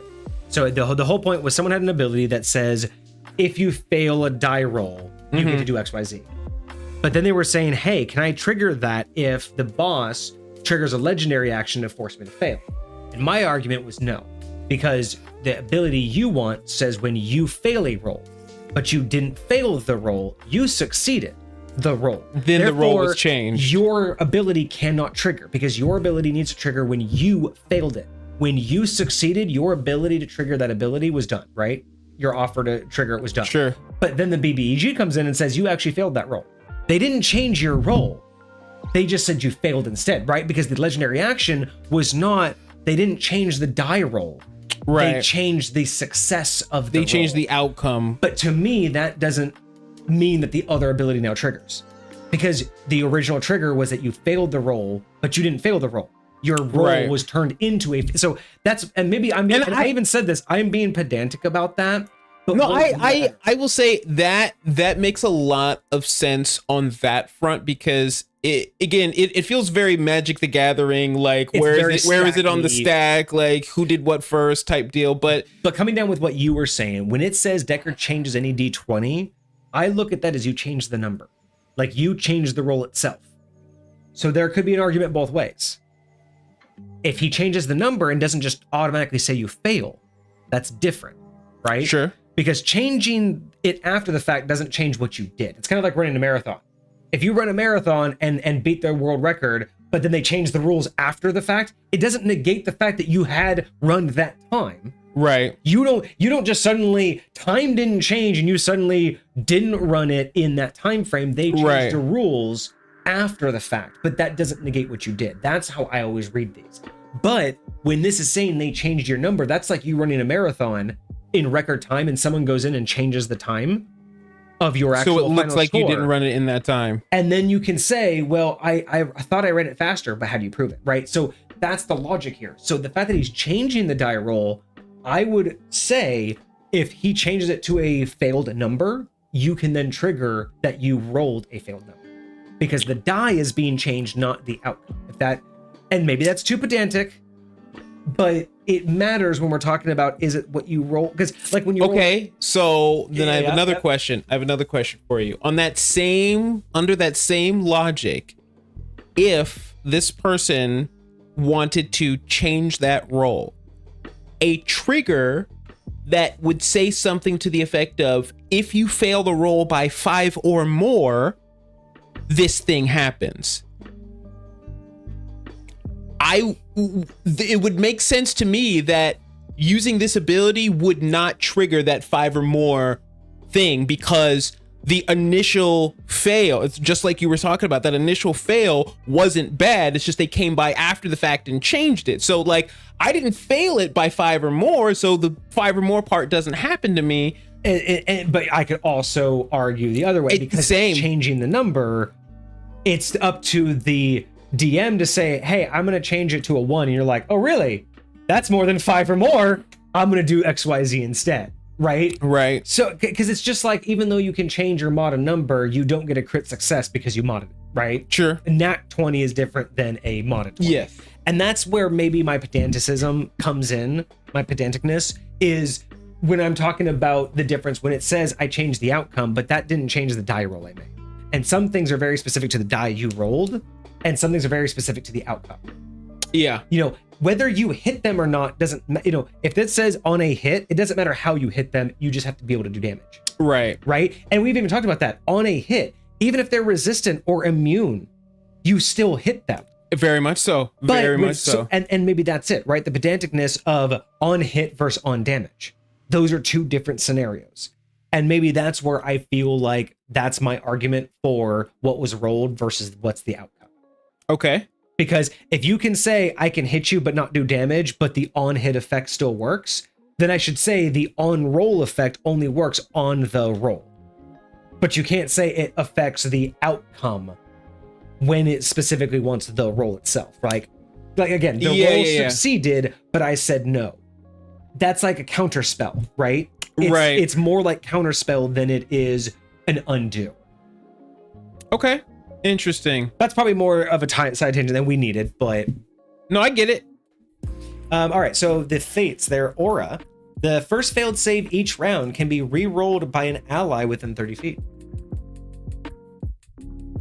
Oh, first failed save by an ally within 30 feet can be re-rolled. Yeah. Okay, got you. Yeah. It was just the way it worked. It was like, if I fail a save, one of my allies can re-roll it for me. Like, that's kind of what I heard. I was like, that would actually be dope. What is happening?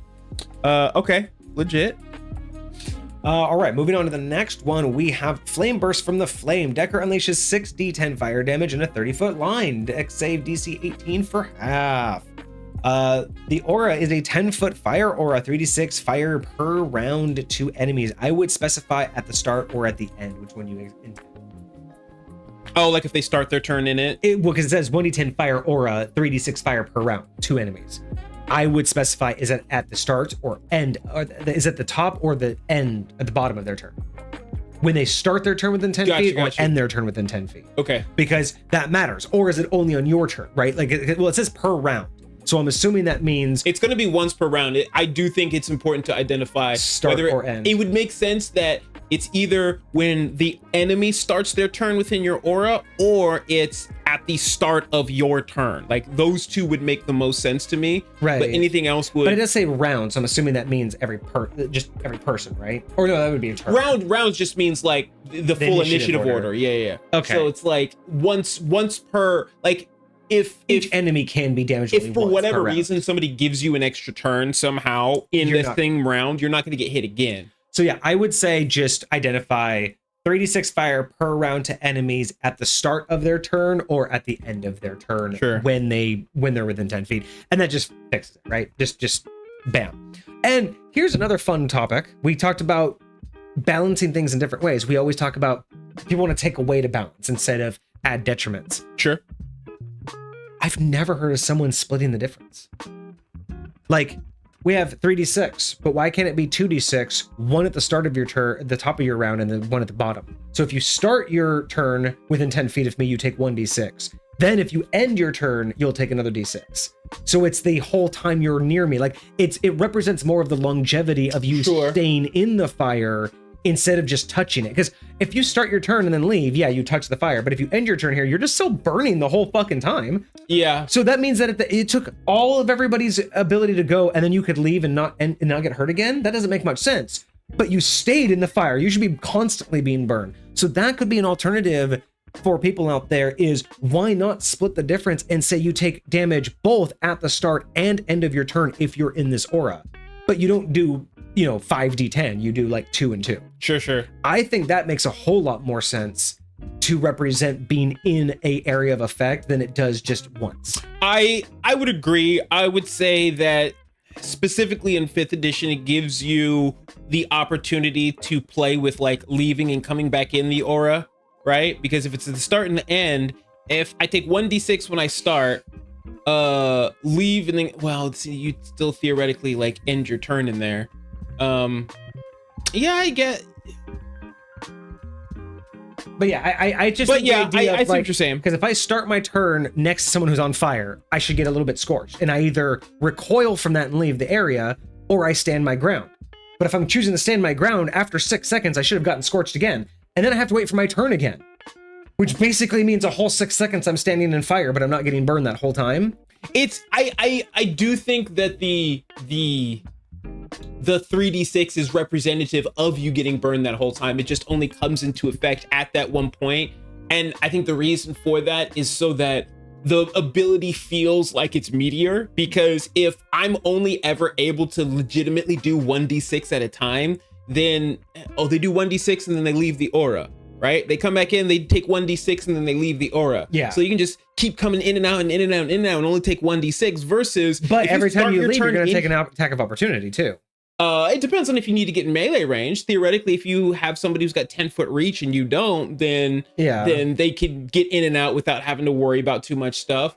It really depends. But I would agree. Definitely. I think my thing is just, it's like, it is weird that you can go the whole turn, have your entire turn, and then walk away, but somehow you didn't get burned because you didn't end. You know what I mean? Like, I think that's why I'm never. That's why I think it makes more sense at the start instead of at the end, because it represents that you were standing there the whole time. You were in there. Yeah. Yes. So I would say I would prefer the start of the turn. I think that's always my preference for an AoE thing like this. Sure.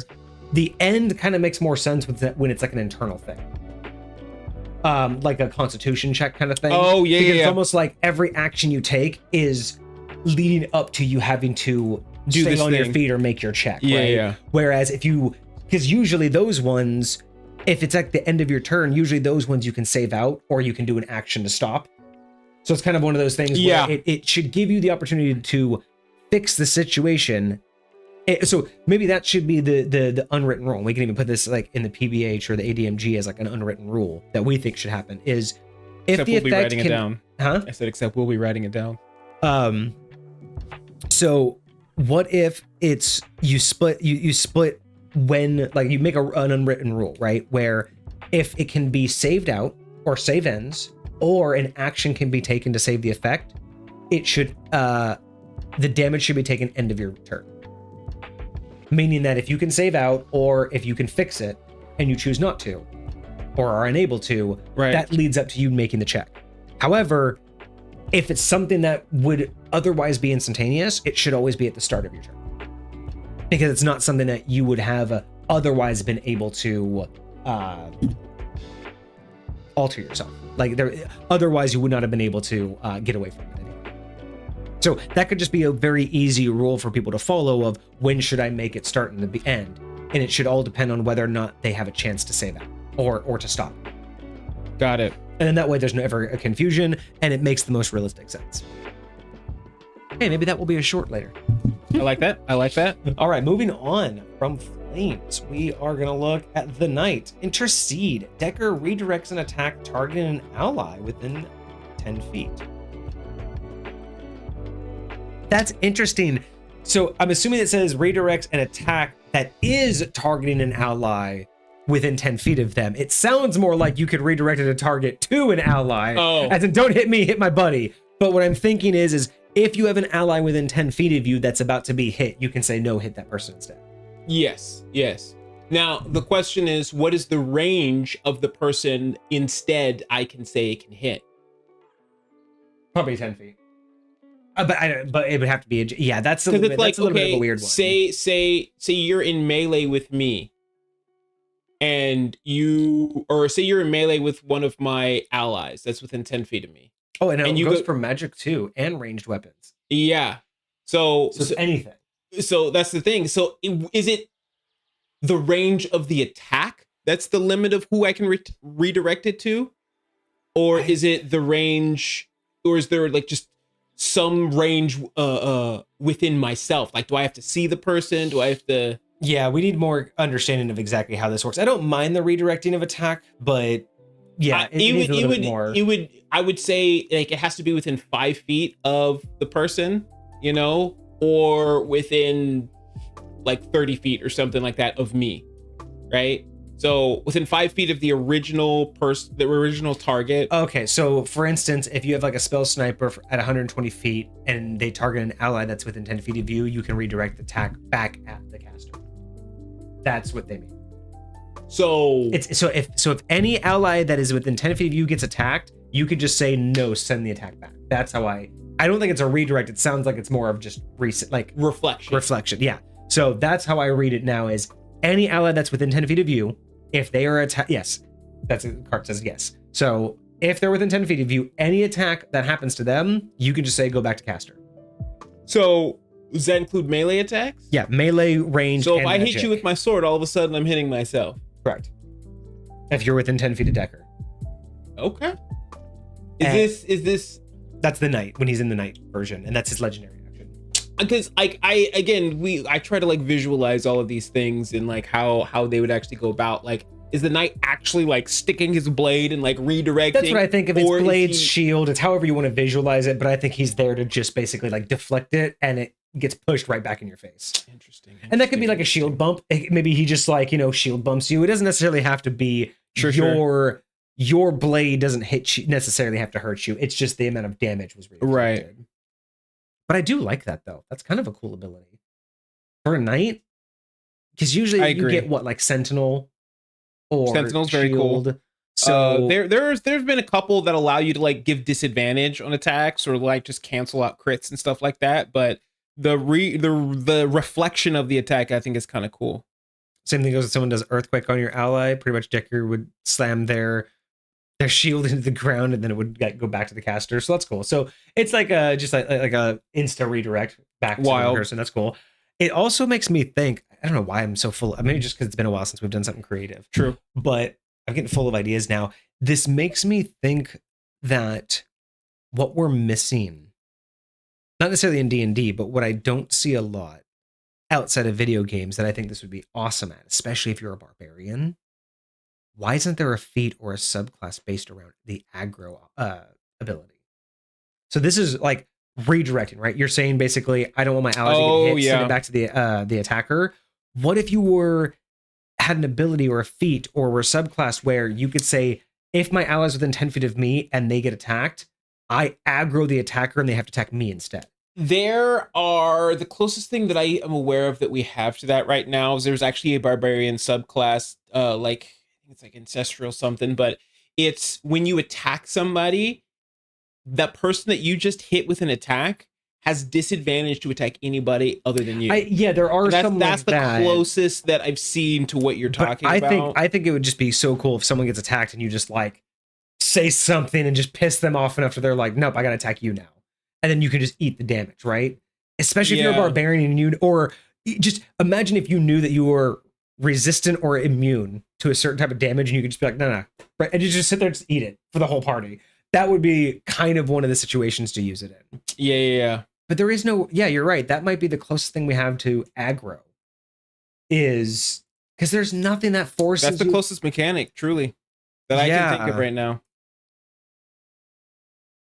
That's just a barbarian with a few levels of bard. Yeah.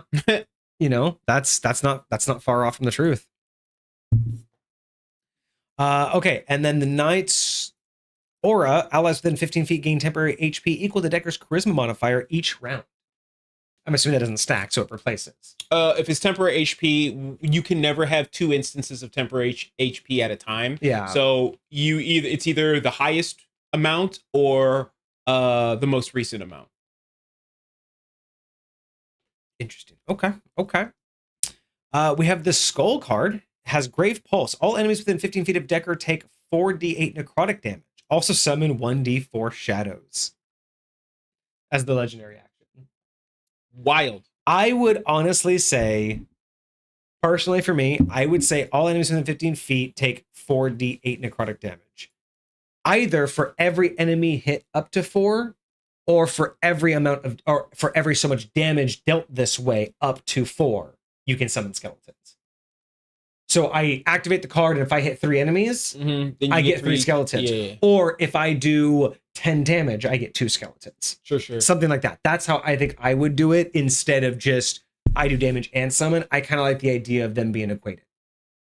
I like the number of enemies that you hit being responsible for it. Although I will say this feels more like an aura. Oh, yeah. Let's look at the actual aura for the skull. Creatures who begin their turn within 10 feet must succeed wisdom save or be frightened for 1 turn. So go back up to the legendary action. Like, I'm trying to think about like what this would look like if you activated it. It's just a pulse. It's like an AoE effect. You activate it at the end of someone else's turn. So if like, someone's going to attack you, whatever, at the end of their turn, you just go, fine, everybody near me take damage, and I'm going to summon some skellies around me. Basically, I think if you're getting overrun, it's kind of like... Not that it's necessarily too powerful in and of itself, but it feels way more powerful than any of the other abilities. Especially because you're bringing stuff onto the battlefield.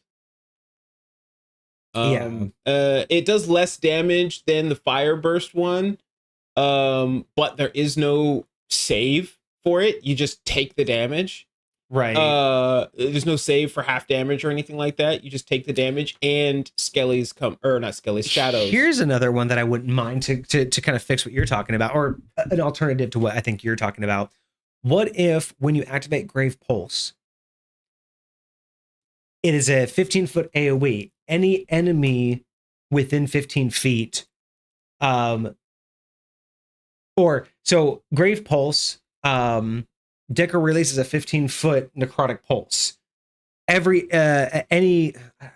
struggling how to put this, but essentially, just when you activate it, any enemy within that zone now has a skeleton on them, and you can give them basically all haste. Like, you raise the skeletons, they all can immediately attack, and then they now go on your turn.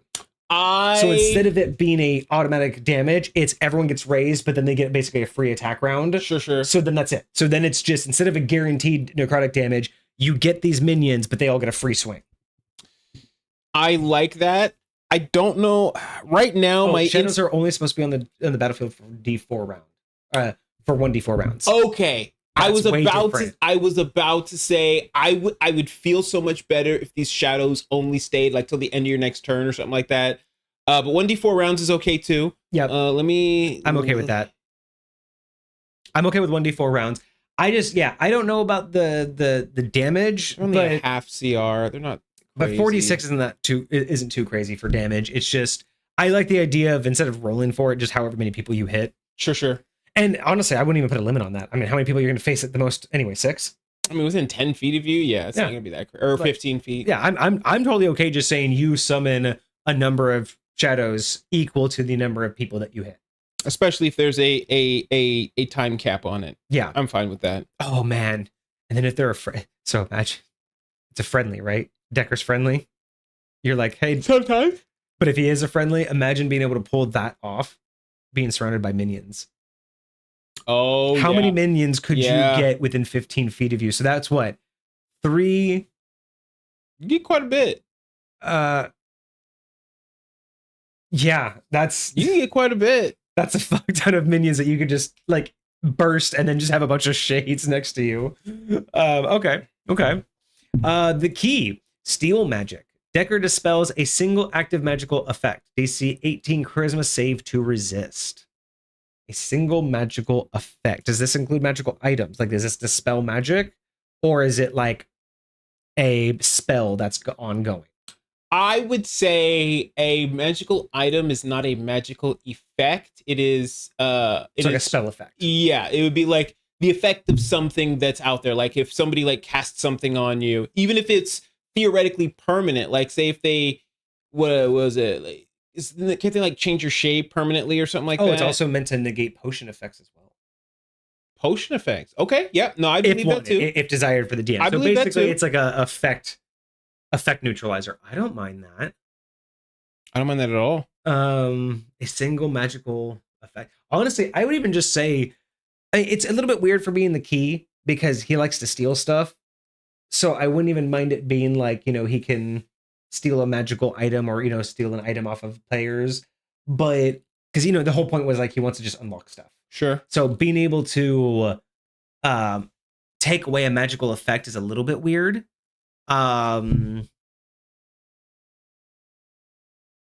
Knock wouldn't really be that grateful in battle. Like I know most of these are meant to be battle worthy. So sure.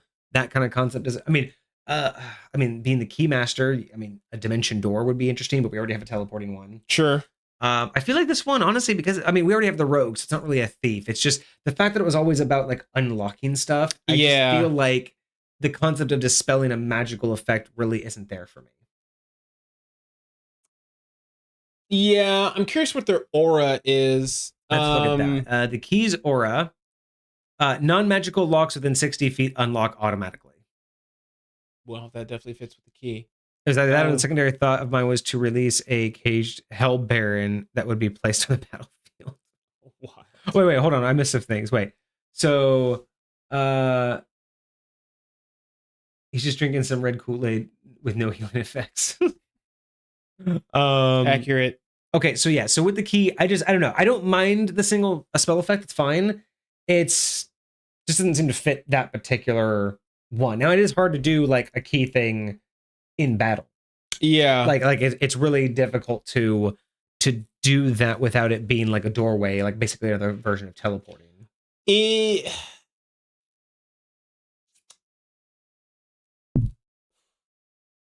You know what I think would be cool, especially because it's called Steel Magic, and the purpose of unlocking things is to get something out of it, and you could theoretically say your magic is locked or whatever.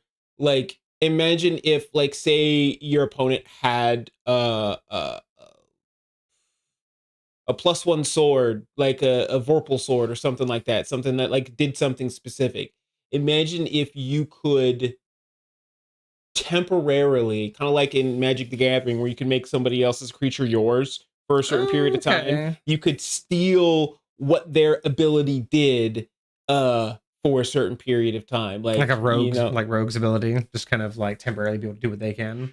Kind of. And maybe it's not like a class ability, maybe it's an item, maybe it's something else. So it doesn't go with the name Steel Magic, but again, the idea that it just wants to unlock things, right? Like that's its whole purpose, is to unlock things. Sure. So what if we made its ability kind of turn that one on its head? And what if, as the legendary action, it could lock anything? Oh, okay. And that means for like a certain amount of turns, right? So like, let's say for like 1 minute or for a max amount of turns or whatever, there's a time frame it can lock anything with its legendary. And that means not just doors, treasure chests. It can lock the mage's spellbook closed. If you haven't taken your sword out of your sheath, it can lock your sword into your sheath. It can lock a spell in the folded. So if you pull out a spell scroll, you can't open it. You can't open your bag to take out your potion. You can't uncork your potion. So imagine you're like, I'm about to, pop a potion. Well, I guess it's at the end of someone else's turn. No, it's all in someone else's turn, right? It's at the end of somebody's turn. But like, it could be their turn coming up next, and they need to. And you're just like, hey, by the way, that bottle you want to drink, it's locked. It's not going to open. That would be way more interesting for the DM to control, because at that point, it's kind of a counter spell, but for anything? That's kind of wild. I'm kind of not mad at that. unlocking memories. That would have The been traumatic interesting. memories. Or maybe digs into your memory and someone from your past that's like, yeah, unlocking memories, that would hurt. That's cool. Unlocking memories is pretty cool. That's not a bad idea, Carp. But I kind of like the idea of the key because his whole deal is unlocking everything. Why isn't the one thing he does when he's just pissed? Like, the whole thing is he's not a fighter, right? So when you put him in the middle of something, what's he gonna do? He's gonna lock it. He's like, I am the king of locks, bitch. You don't get that. You just can't do that shit. Oh, dude. Imagine how cool this would be because it wouldn't last very long, right? I would think so. So imagine this is how the BBEG battle starts. The BBG walks out. You make this big old grand entrance. He's in this this great cloak. You know how the king's cloak that's like just all draped and closed and everything has a giant clasp and everything. He walks out, gives his big monologue, and just before the battle starts, he's gonna throw his robe open to reveal his weapon. He's like, "We shall begin." And Dekker's just sitting there like, your robe's locked. Wild. I just sit there smiling at him like, can you get out of your robe? Wild. Because if it's clocked, imagine that. Anything that touches could be considered locked. So imagine just locking someone in a cloak where they can't open up the cloak. So they're basically in a locked bag. You watch those animes or those shows where the people like to wear their jackets, but they don't actually put their arms through the sleeve. Yeah, that's exactly what I'm thinking. It's just like you're gonna pop it up off your. No, you're not. You're gonna. I can't. Oh, they're just the dumb things you can do. Just lock someone's shoelaces, like their shoe. So it's like they're trying to get. They're just that one shoe they can't take off. Just so ridiculous. Oh, okay. That would be. And you could theoretically do that 3 times every turn. I think that would be funny. I think that would be ridiculous and unnecessary, but I think it would be funny. Wild. So wild. All right. And then we get the non-magical locks within 60 feet unlock automatically. So basically he has an aura of knock. Yes. Basically. Theoretically, the key could lock anything within an existence. So locking a player's chest plate, just making them immovable for the round. Don't want him in any... Yeah, so essentially you could make his lock kind of like, what's that other one, the immovable object? Where you just touch an object and it can't move. So you could make it something similar to that. That could be kind of cool. But again, you could be a creative DM and just be like, I lock that joint. Like the joint right here that lets you, in your armor, your plate armor, I lock that particular joint. You just can't raise your arm now. You can do all you want like this with your elbow, but your shoulder is just fucked, and you're just like, nope. That's funny. That knee joint, lock that. You can't walk straight now. legged and everything. That's crazy. Oh wow, you don't want him in a prison. That would be just hilarious. Just walking out. Bye. Okay. I'm having too much fun with that one. This is why I like this though. Sometimes it's I like giving advice and offers of my insights to people, but sometimes it's also just fun to get ideas from people and then come up with my own ideas with it. So it's kind of a two-way street, Everyone gives me ideas, I give my ideas. That's what we're here for. Moving to the star, we have Blessings of the Star. Dekker grants an ally within 60 feet inspiration, 1d10. 1d10 inspiration, okay. Decent. But the aura, allies within 30 feet gain +1 to attack and saving throws. Okay. Cool. Right, so kind of like inspiration, just half-assed, Yeah. But I mean, attack and saving throws are great in combat. And then finally, we have the balance, moral inversion. One creature must succeed a DC 17 charisma save or have their alignment flipped for an hour.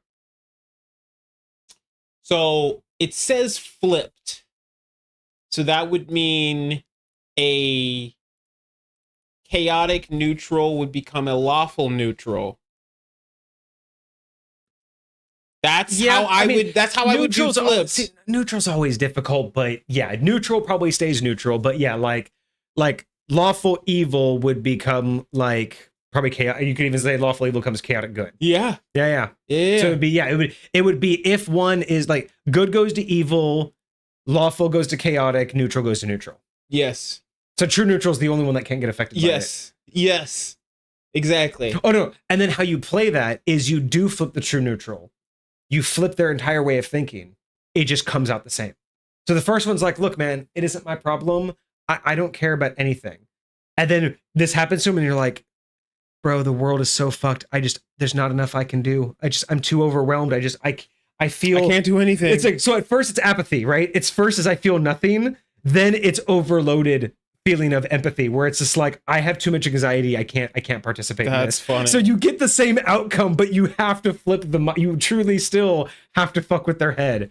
That's what I like doing with NPCs, right? I really like taking that instead of just giving you what I think needs to happen or what you want. It's honestly, it's like true neutral wouldn't change their alignment, but you still change them. Yeah. So they don't act the same, but they still end up like with that. Yeah. I dig that. I dig that. That's kind of clean. This ability is great. Is great for going against your party who have super lawful good being. Yeah. It's also really fucked because this could. Oh my gosh. No, this is actually way worse. For how long? 1 hour. Okay. Oh no. This is so much worse. This isn't just funny. This isn't just role play. Imagine you're halfway through battle and you lose your attunement because your alignment just changed. Your helmet just falls off. That's true. Or whatever you're attuned to, you lose it. I mean, paladins and clerics could lose their powers if you role play out the alignment needs. You could have that one player like think about the entire time you've had a player who is related to the BBEG, and the whole time they've been like, no, I will never, my heart's too pure. And then they go evil. And all of a sudden it's like, nephew, you do see my side now, don't you? And they're just like, team, he does have a point. Like, do we like, have we actually heard him out? Like, you could flip the entire narrative of the entire campaign if that targeted the right NPC or player at the right moment. That could be fairly scary.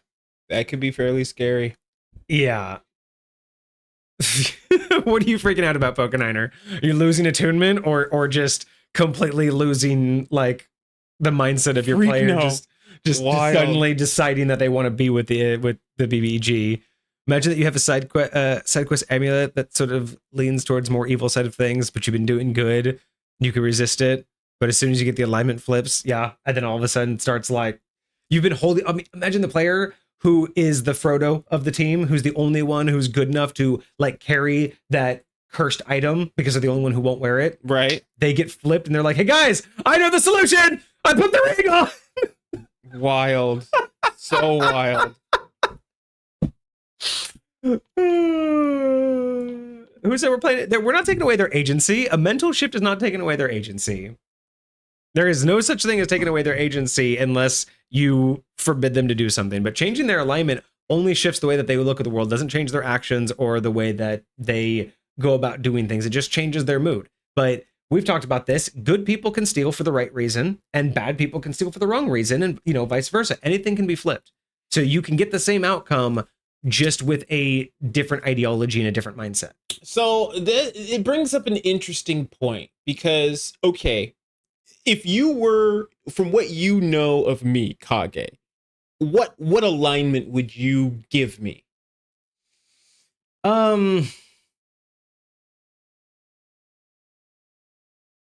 Overall,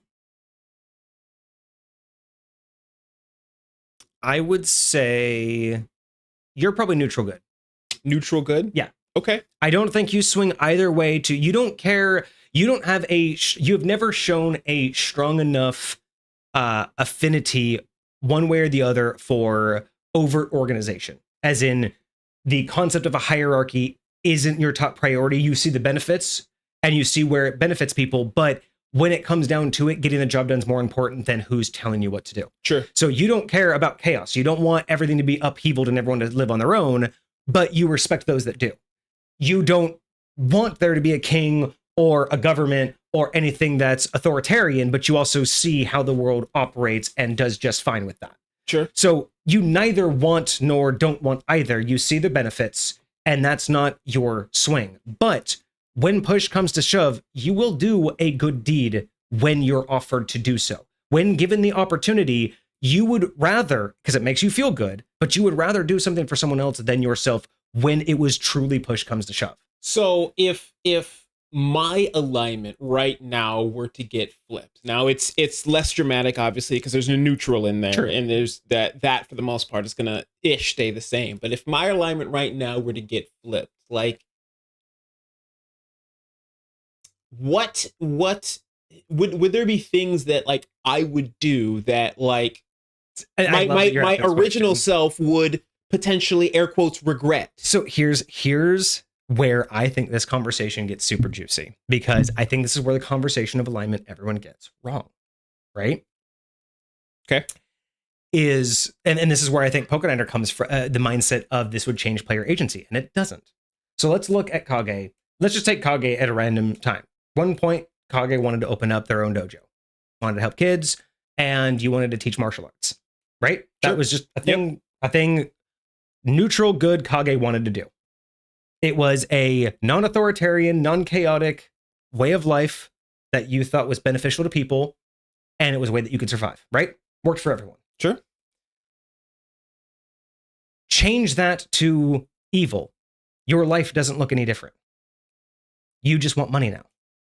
You want to create your own martial art to be known throughout the world as the best martial artist. You want to now have your kids go compete and be the best in the world so they know that Kage is the best dojo master of all. You don't have to suddenly becoming evil neutral or becoming evil, like you were neutral good, now you're neutral evil, doesn't suddenly make you a bad person.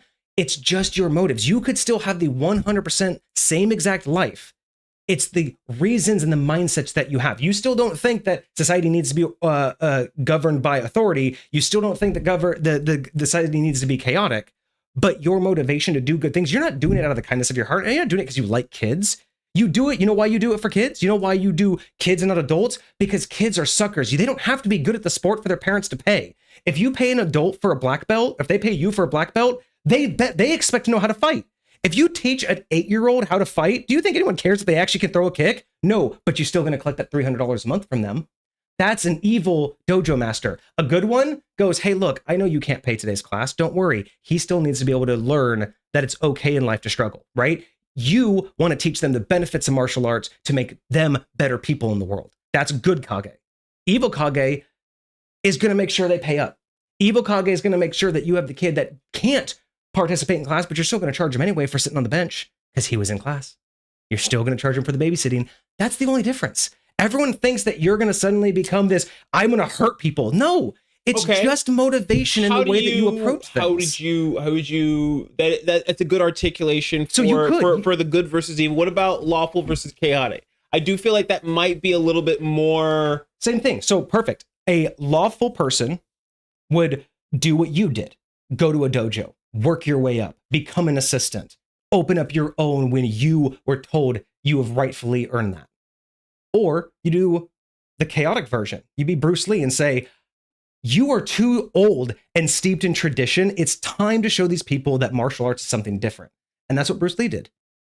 Bruce Lee was absolutely chaotic in the sense of how he looked at martial arts. He didn't want the tradition. He didn't want everybody to learn the same thing that's been learned for thousands of years. He said there's a better way to do it. Everyone told him no, and he said, I will prove you wrong. And he did. Right? So there's your difference. I do not believe that alignment shifts fundamentally change anything about the way that you work with your character. It's just a mindset. Lawful and evil is just a selfish, selfless scale. Good and evil is a selfish scale.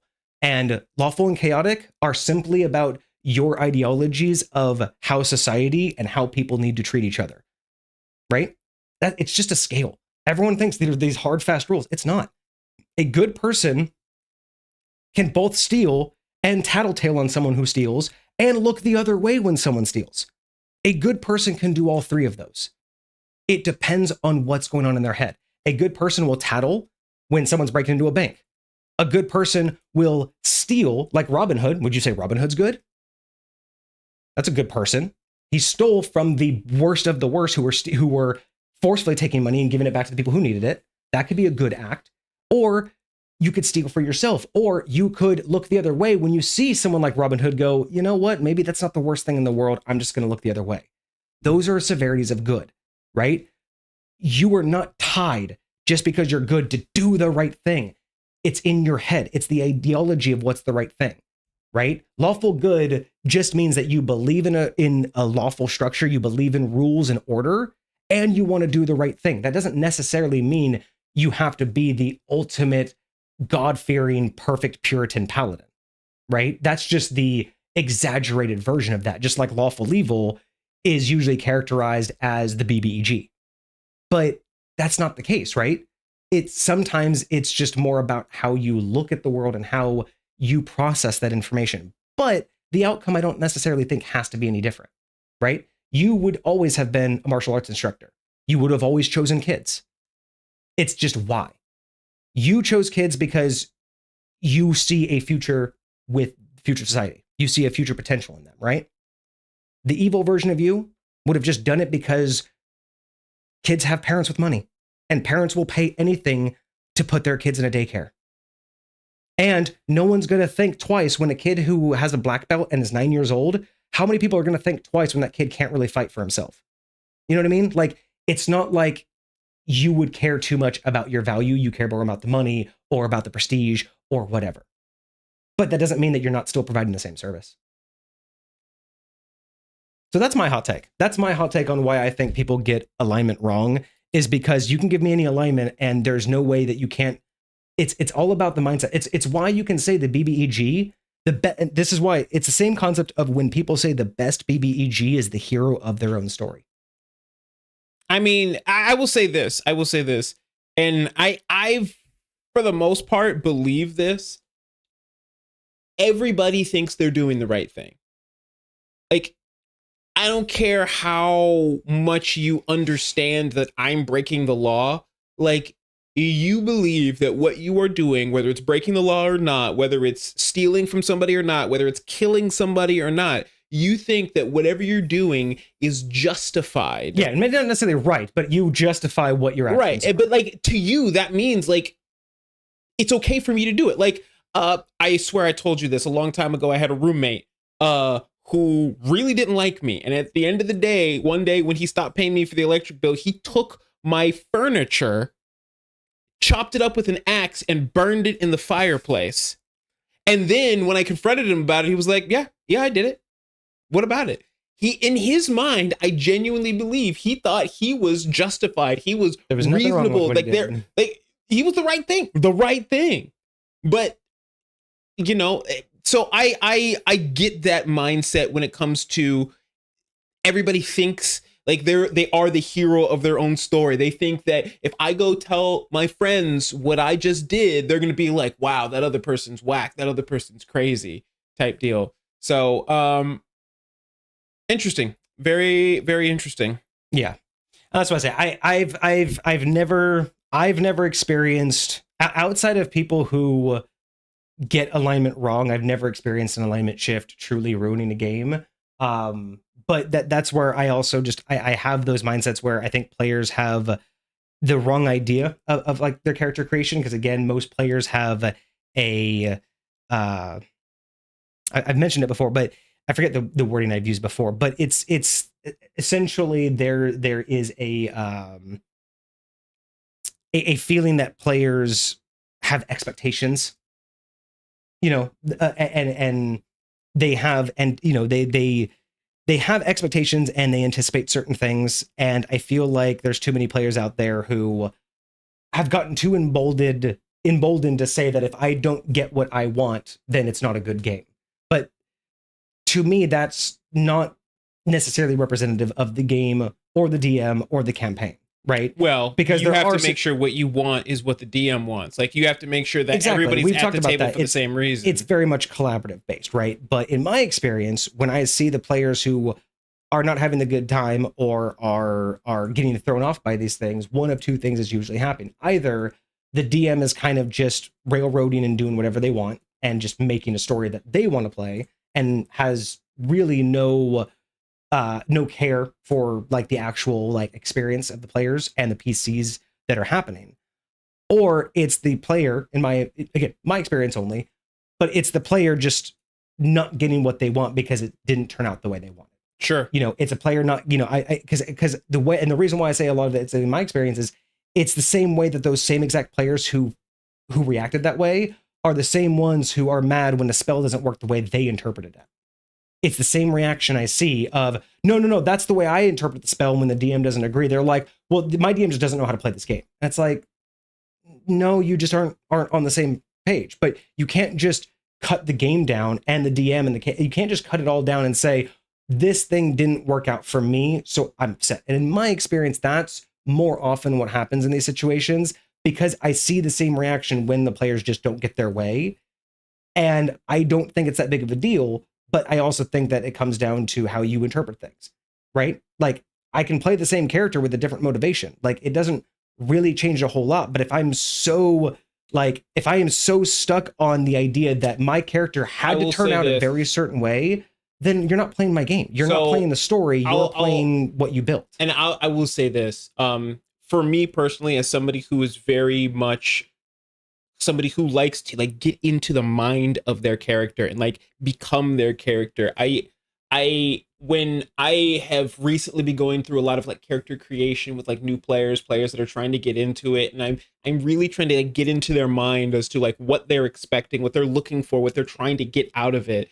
I think that a lot of the times there are people that do not understand those other ways of thinking. Yeah. Meaning, it's like, if you want me to play a character with a mindset that I don't understand, I don't know what I'm doing. Which is fair. And it's like, totally I don't know how to play that. I don't have a good time playing that. When I think about what I would have to do in these scenarios, I only see these limited things because I do not understand how to go about these other things. So I can very much see that taking, number one, removing their immersion and taking away from the enjoyable experience that they're having at the table. Right. If that's not, if they've been really working really hard to get into this character that they've been building, that they've been learning, that they've been slowly creating, and now all of a sudden they have to play a completely different character, because yes, they may be able to do the same things, but their motivations are completely different. Their understandings, their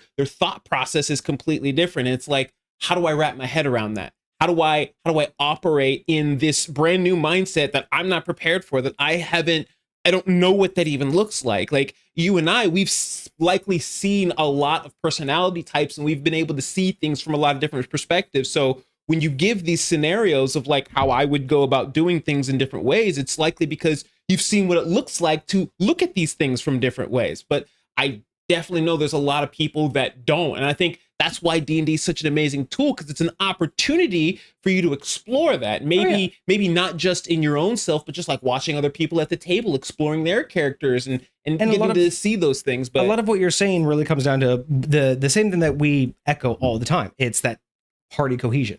It's that table cohesion, right? Everybody should be on the same table with, on the same page with what's, available, right? Brand new players who are barely getting a grasp of their character definitely shouldn't be subjected to major changes like that. Like, especially if they're new. Like, I totally understand that, right? As a DM, you would, pick and choose. I just disagree fundamentally that the idea that changing your alignment somehow ruins the entire game. If that's happening, I honestly am saying that the player's too involved in their build and not enough in the story. But that's also because of 5th edition. 5th edition it's not really based around a story. Like, the story doesn't really evolve the game. The game doesn't even evolve the story. Like, they kind of operate. Just doesn't, with the exception of some few mechanical, they don't really use alignment for anything. So that's why I don't buy that changing the alignment ruins it. Yes, to the right person, it could be a challenge. But for someone who's played a lot of different characters, unless you're just like, I can't play the character the way I perfectly envisioned from start to finish, it's like, then you're not playing the story, in my opinion. And that may be a hot take. But my hot take is, if you're so worried about seeing your character through from start to finish the exact way that you built it, I'm not interested, because that's more of a 5th edition way of playing, but that has nothing to do with my story then. The question is, do you already have a story that this character is, or are they experiencing a story right now? Yeah. Like if imagine you think about any famous character, Naruto, right? Naruto has a story. Are you walking into D&D, creating a level 1 Naruto, expecting to have Naruto's story, and anything that doesn't align with Naruto's story, you're mad that isn't what you wanted it to be? That's hard. That's hard for anybody to embody, even if you have a one-shot style, like Naruto style. You're not going to have the exact same experience that Naruto had. You're going to have a unique one. And so unless you're prepared to experience the world that you're literally going through, because there is unknown in front of you. It's the whole purpose of having players versus a DM. If everybody knew everything that was happening, then everyone would be the DM. Yeah. It'd just be like 5 DMs just telling a collaborative story. Like, that's great, but that's not what's happening. Sounds kind of basically what it sounds like Daggerheart actually is. Daggerheart? The new thing from was it Dimension 20? Is that where it's from? That's from Dagger. I think it's Dimension 20. That's Dimension 20 that put that out? Yeah. Because I've been hearing something about like some other new TTRPG system that people have been talking about that's a lot simpler, more basic. I don't know exactly how you would put it, but yeah. I didn't realize that's what that was. Crawford and Perkins. Jeremy Crawford from 5e, like the granddaddy of all 5e. What is it, Tim Perkins or something, for basically the other like artistic creator. Yeah, they both left D&D to go to Daggerheart. They turn sides, which I honestly I am finding this we will finish your cart, just give me a minute. I find this absolutely hilarious because watching, I love always being that person who, regardless of how involved I am, I always find myself, or I always view myself as the person viewing things from the outside. Sure. Like, no matter how involved I am in the D&D community, when I watch how it like reacts to things, I always feel like I'm an outsider because I never really like am that deep in it. Have that much stock in it necessarily. It has been hilarious the last 2 days. After months, because the more you dive in, you get more of these opinions. After months of finally realizing and just seeing just how much of an issue people have with like Crawford, all the people who are like Crawford. Do they? Oh yeah, there is such a giant sect who just does not like anything that he said. They don't like his takes. They don't like his Crawford rulings were like lightweight. Because he was the one who was writing the rules. But a lot of people said that he didn't know what he was doing. There's a lot of people out there. Like if you go on Reddit, there are so many people who tear Crawford up for his rulings, and they don't like how his interpretations are. They don't like the same things that it's all that there's a lot going on with that, which I found hilarious because the moment that it was announced that he was going to Daggerheart, nothing but praise. They're like, oh my God, it's going to be Daggerheart's going to be so much better now. Oh my God. And it's just like, weren't you all saying that he was ruining D&D? And now you guys can't get enough of the fact that he's coming to your new team. I don't know. I just don't understand that it's like, he ran D&D to the point to where everyone hated him, but now everyone praises the fact that he left D&D to go to this new game they all want to play. I'm confused. I am curious though. Daggerheart sounds fascinating. It sounds like it's trying to, I don't know. I don't know what it's trying to do, and I'm really curious to see what audience it pulls because I really don't understand exactly who it's trying to pull. You know what I mean? Like, I'm not really sure which TTRPG niche it's trying to fill. So I'm really curious about it. I don't know. I still find it so interesting. Like, you have D&D first all the way up to 5th edition. Then you have Pathfinder. Then you have Daggerheart. Then you have like all these different like lateral theoretically move. And I'm like, for me, like, I feel very similar to you. I'm always on the outside looking in, but that's because I have no skin in any of these games. I use D&D the same way most people use Kleenex. Yeah, it's right? a tabletop. It's just a T. And so if I like the way you roll for attacks better in that I will steal it and I will put it. I'm still going to call it D&D though. And that's the thing too, is like there's definitely two types of players. That the people who there's multiple layers to it, right? There's the people who dedicate to one brand. There's people who dedicate to the TTRPG concept. And then there's people like us who we don't really dedicate to anything. We just we liked the concept and then just made our own story and then kept playing the same story. It was kind of like that TikTok you made the other day asking what rules did you think were... Oh yeah, that was earlier today. Yeah, the rules you thought were official, but found out but weren't. All of them are not. All of them are not official. They're all ones I fucking made up just because that's what I wanted to do. Okay, like that's just the way it is. Yeah, and that's the thing is yeah, it's just so funny, and that's why I always just like to just take the neutral standpoint because, like you said, I have no skin in the game. High Point's my deal. Like D&D could fall off the map tomorrow. Guess what? I was playing D&D long before it was on the map. You know what I'm saying? I'm not worried if saying. D&D falls off tomorrow because High Point will still exist. I don't care if everyone hates D&D tomorrow. Like, High Point's its own thing at this Here's the point. deal, unless they purge the internet from all D&D content magically overnight, who cares if everybody else is playing it? Like, yeah.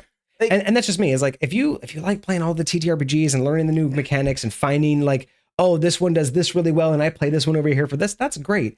There's nothing wrong with that. I just don't have the time to learn new mechanics, to get into a brand new game, to play it a handful of times, to go do a different one. I'd much rather play a game that I fell in love with. I have a story that is consistently growing. And if I don't like it, like you said, if I don't like a mechanic, I'll change it.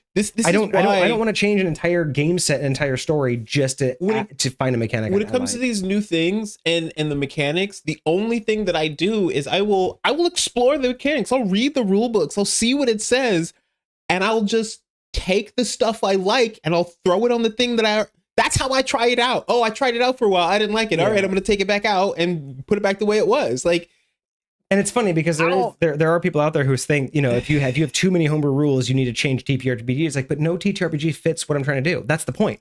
Like, no TTRPG I will does change what the High TTRPG. Point... It's now called the Cineverse. That's the name of the TTRPG. And that's kind of okay. Like, I don't know if you've noticed this or anybody who's been following me on TikTok. That's kind of the new brand shift that I've done.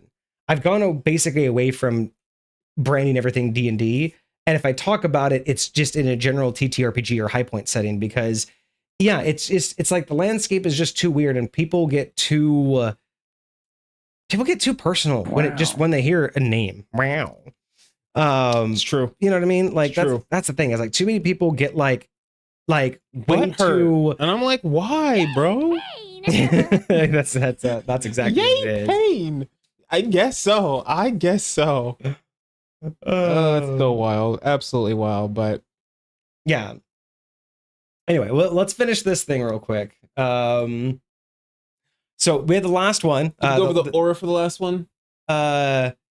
That was the you get basically you get inspiration, and then you also get the attack of saving throw. Okay. +1 to attack and saving throws. So we have the final legendary action of the balance, moral inversion. Once a creature one creature must succeed a DC 17 charisma save, or have their alignment flip for an hour. Oh yeah, that's what we were just talking about. And then the balance, all creatures within 20 feet must roll an additional die on attack rolls and use the lower. Oh, okay. So damage. Well, honestly, so that means everyone's got disadvantage. I would have done that for damage on attack because that's basically saying everyone has a disadvantage. Yeah. I'd rather have that been for damage, not for attack. Basically, a disadvantage on the damage. Okay. I think that just would have sounded more cool. It would have been a little bit different, you know. But it says all creatures. That includes your allies. Yeah, that's just everybody. Everyone's at disadvantage next to you.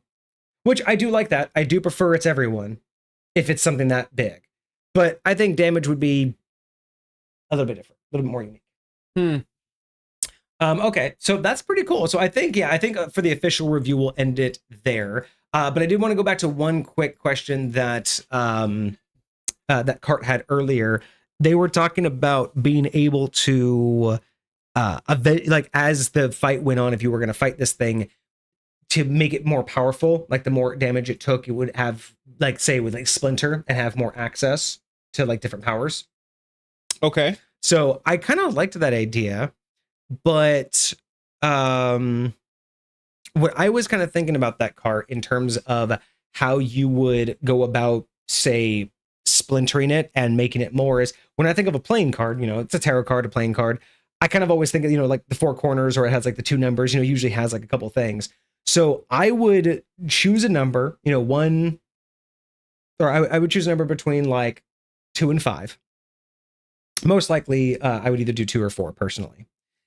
And I would say I would break that into even chunks of percentage of their life, right? So depending on how much hit points it has, if like it has 200 hit points, I would say that, you know, if you want it like 4, if you wanted it to build up to like having 4 options, then at 50% health, it gains 1. At 20 or at 75% health, it gains an additional ability. At 50% health, it gains an additional ability. And at 25% health, it gains additional.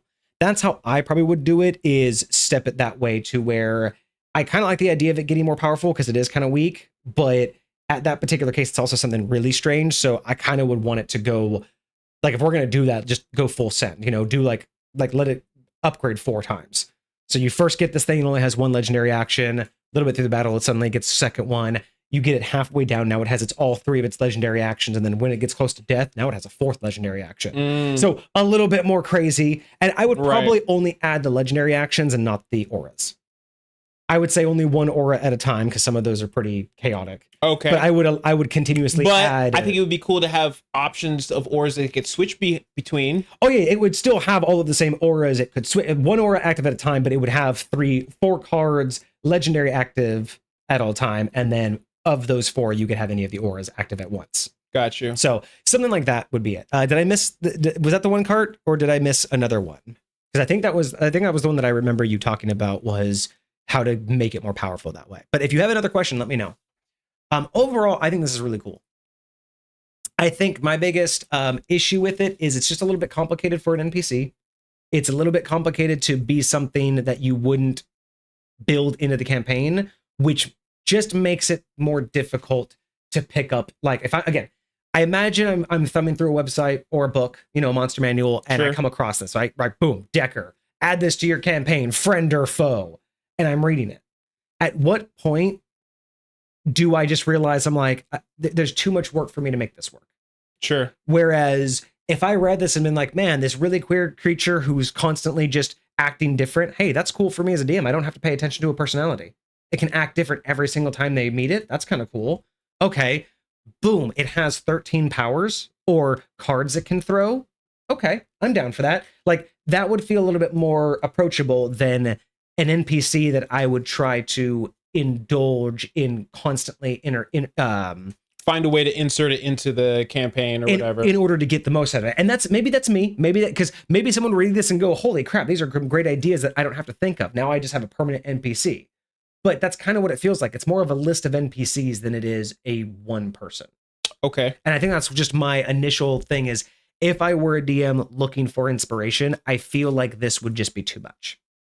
As someone who loves a very enriched lore and a very enriched environment to game into, as a player, I think this is one of the most fascinating NPCs I've ever come across. Sure. Like if I met this in game, this would probably be very quickly one of my favorite NPCs, especially if it's voiced and role played very correctly. Yeah. I 100% believe that this would very quickly go to the top of my list for favorite NPCs that I would ever like game with. Sure. So that's kind of a dichotomy, right? But it's mainly because in the proper setting that deserves to show this off, it would be great if I had long enough to interact with them multiple times, get to see this, understand it, and see how it interacts in the world. Great. I just don't think enough DMs are doing that kind of gameplay to justify saying that this should be out in the world as it is. I think if you want more people to use it, make it more succinct. Make these just a list of powers that they have. Maybe it's, again, a random thing where he can just change at will and it's random. Maybe he can throw the cards. Those are just all my initial things. Is I love the idea, and even in High Point, I'd run it probably similar to this. I probably wouldn't have everything a static personality, but it would be very close to this. Something that has a fractured mind, maybe has a few different memories, actually changes personality. I do like that idea. I just don't know if I would do it one for every card. Right. I think I would turn the cards into powers, but I really did like the idea because I'm thinking of how High Point would work. If a deck of many things became intelligent, it doesn't necessarily automatically gain control of all of its faculties. Sure. So the idea of the randomness really resonates strong with me. This idea that if these were powers or cards that he could throw, I like the idea that even the deck itself doesn't have control. Right. And that's where my mind goes for how I would run it. Okay. Is I feel like, just great idea, but I feel like it's too much to integrate if you're not full send on this being like a main NPC for you. Right. So that would be my thing. And then, of course, I mentioned before in the very beginning, potentially just making this a whole legion. Like, these are 13 warriors, and the last one is either a random one of these that's boosted or an amalgamation. maybe the final boss is you roll a d4 or you roll like four of these, and it's a conglomeration of 4 of the previous ones you fought, Right. or 3 or something like that. So a lot of different ways you can do it. I find this really fascinating. I find it really creative, and I also think that for creative DMs out there, there's so much potential in this idea. I just think it's a little intimidating. At first, I can totally see that 100%. So, okay. I don't disagree. I think when I look at this, I am definitely inspired a lot that there's a lot of cool things in here. There are a lot of things that are done very uniquely and that I really enjoy. I love the idea of having this entity that's just kind of like out there floating in the world, you know. Who knows what its intention at any given point in time is? Like, it's almost kind of like a plot device in the sense that, like, who knows, like maybe for 7 days this thing was out here just being wild and chaotic and sowing dissent, and then all of a sudden it completely like changed what it was doing, and now it was off doing something else and is helping somebody and making things better. And right. like you're almost like following behind this thing, like seeing like this trail of like beauty and carnage all at the same time, and you're like, is this even the same entity? And you like literally think that you're after so I love what you can do with it, and I hear what you're saying. But for me, the way I would take this, just because, just like we talked about, like I cannibalize everything. I would likely, like, I like this enough that I would find a way to put this in my world. That's to like great. to put these, like to put this in a way that would work for me, that would make most sense. I might change some things, I might do things different, but like I feel like it has that type of value. I think it does, and that's what I said. I think for the right DM, 100% has so much potential. I'm not as confident that there's that many DMs out there that would take the challenge. They're trying to do it the same way. Yeah. A couple things from Cart. We did get an older version of this, so there are a couple scale differences, but a couple of things that we didn't get in this particular build is that all of the personalities are self-aware, and some of them are aware that they are part of a larger whole, and some of them are intended to want, and some of them are intended to not want to be around the party. So it really is, it's not meant to be just acts different. It really could be there helping you, healing you, and out of nowhere just one day not care or even remember you, or you're its mortal enemy, or suddenly it's friendly to you and it stays friendly to you until you realize that it made a deal with the BBEG and it's different personality, and this personality has just been waiting to come out to be a spy. Oh, that would be a great way to imagine writing this thing so where it doesn't know what it is. It doesn't know, but some of the personalities have caught on. So imagine you're like tracking down the rogue and he's going into like the seedy bar. He's having these secret conversations and he leaves. You lose track, but out of nowhere you stumble upon the paladin. You're like, well, let's follow this paladin because he has the same symbol on him. And then the paladin's doing great things. You're like, this can't be our guy. And then all of a sudden you lose track of the paladin. And then something major happens and there's a barbarian across town causing chaos. And you're like, what is, like, and you think that like it's a party of all like the same organization because they all wear that same symbol or the same color, until you realize you've just been following somebody, like an entity that basically is operating on split personalities. Sure. It has no idea what it's done. Some of the personalities do, but they never let on. Yeah. Like that could be another way to really represent all of these, is like you said, just have it be one of those things the party always sees the aftermath and they're just like, what is this that we are following? Or how is it possible that this thing just always happens around us? Even make an NPC take this one other step further. Make this like a Jekyll Hyde situation where you have just a random NPC in your group, you know, just a permanent NPC, normal, just regular or like nonchalant character, maybe has like some abilities, you know, low level character kind of thing. Sure. But like at night or on a full moon or something, it like shifts personalities and the deck wakes up. And one of the personalities takes over for that night. So it's like the party, every day they wake up or every couple of days they wake up, something's different, but they don't ever know that it's actually like one of the people in the group causing it. That's crazy. There's a lot of different things that you could do. Like I said, with the right DM, this could go very, very far. You do a lot of fun stuff. Yeah. So I'm gonna say that it's for high point, it will like it definitely gets the inspiration point for sure. I think has a lot of potential, but I do have to say that in its current form, I feel like it's just too complicated, and there's too much unknown as a DM, because the idea is this thing is so chaotic, I don't even know what's going to happen. That's also intimidating as a DM. That's fair.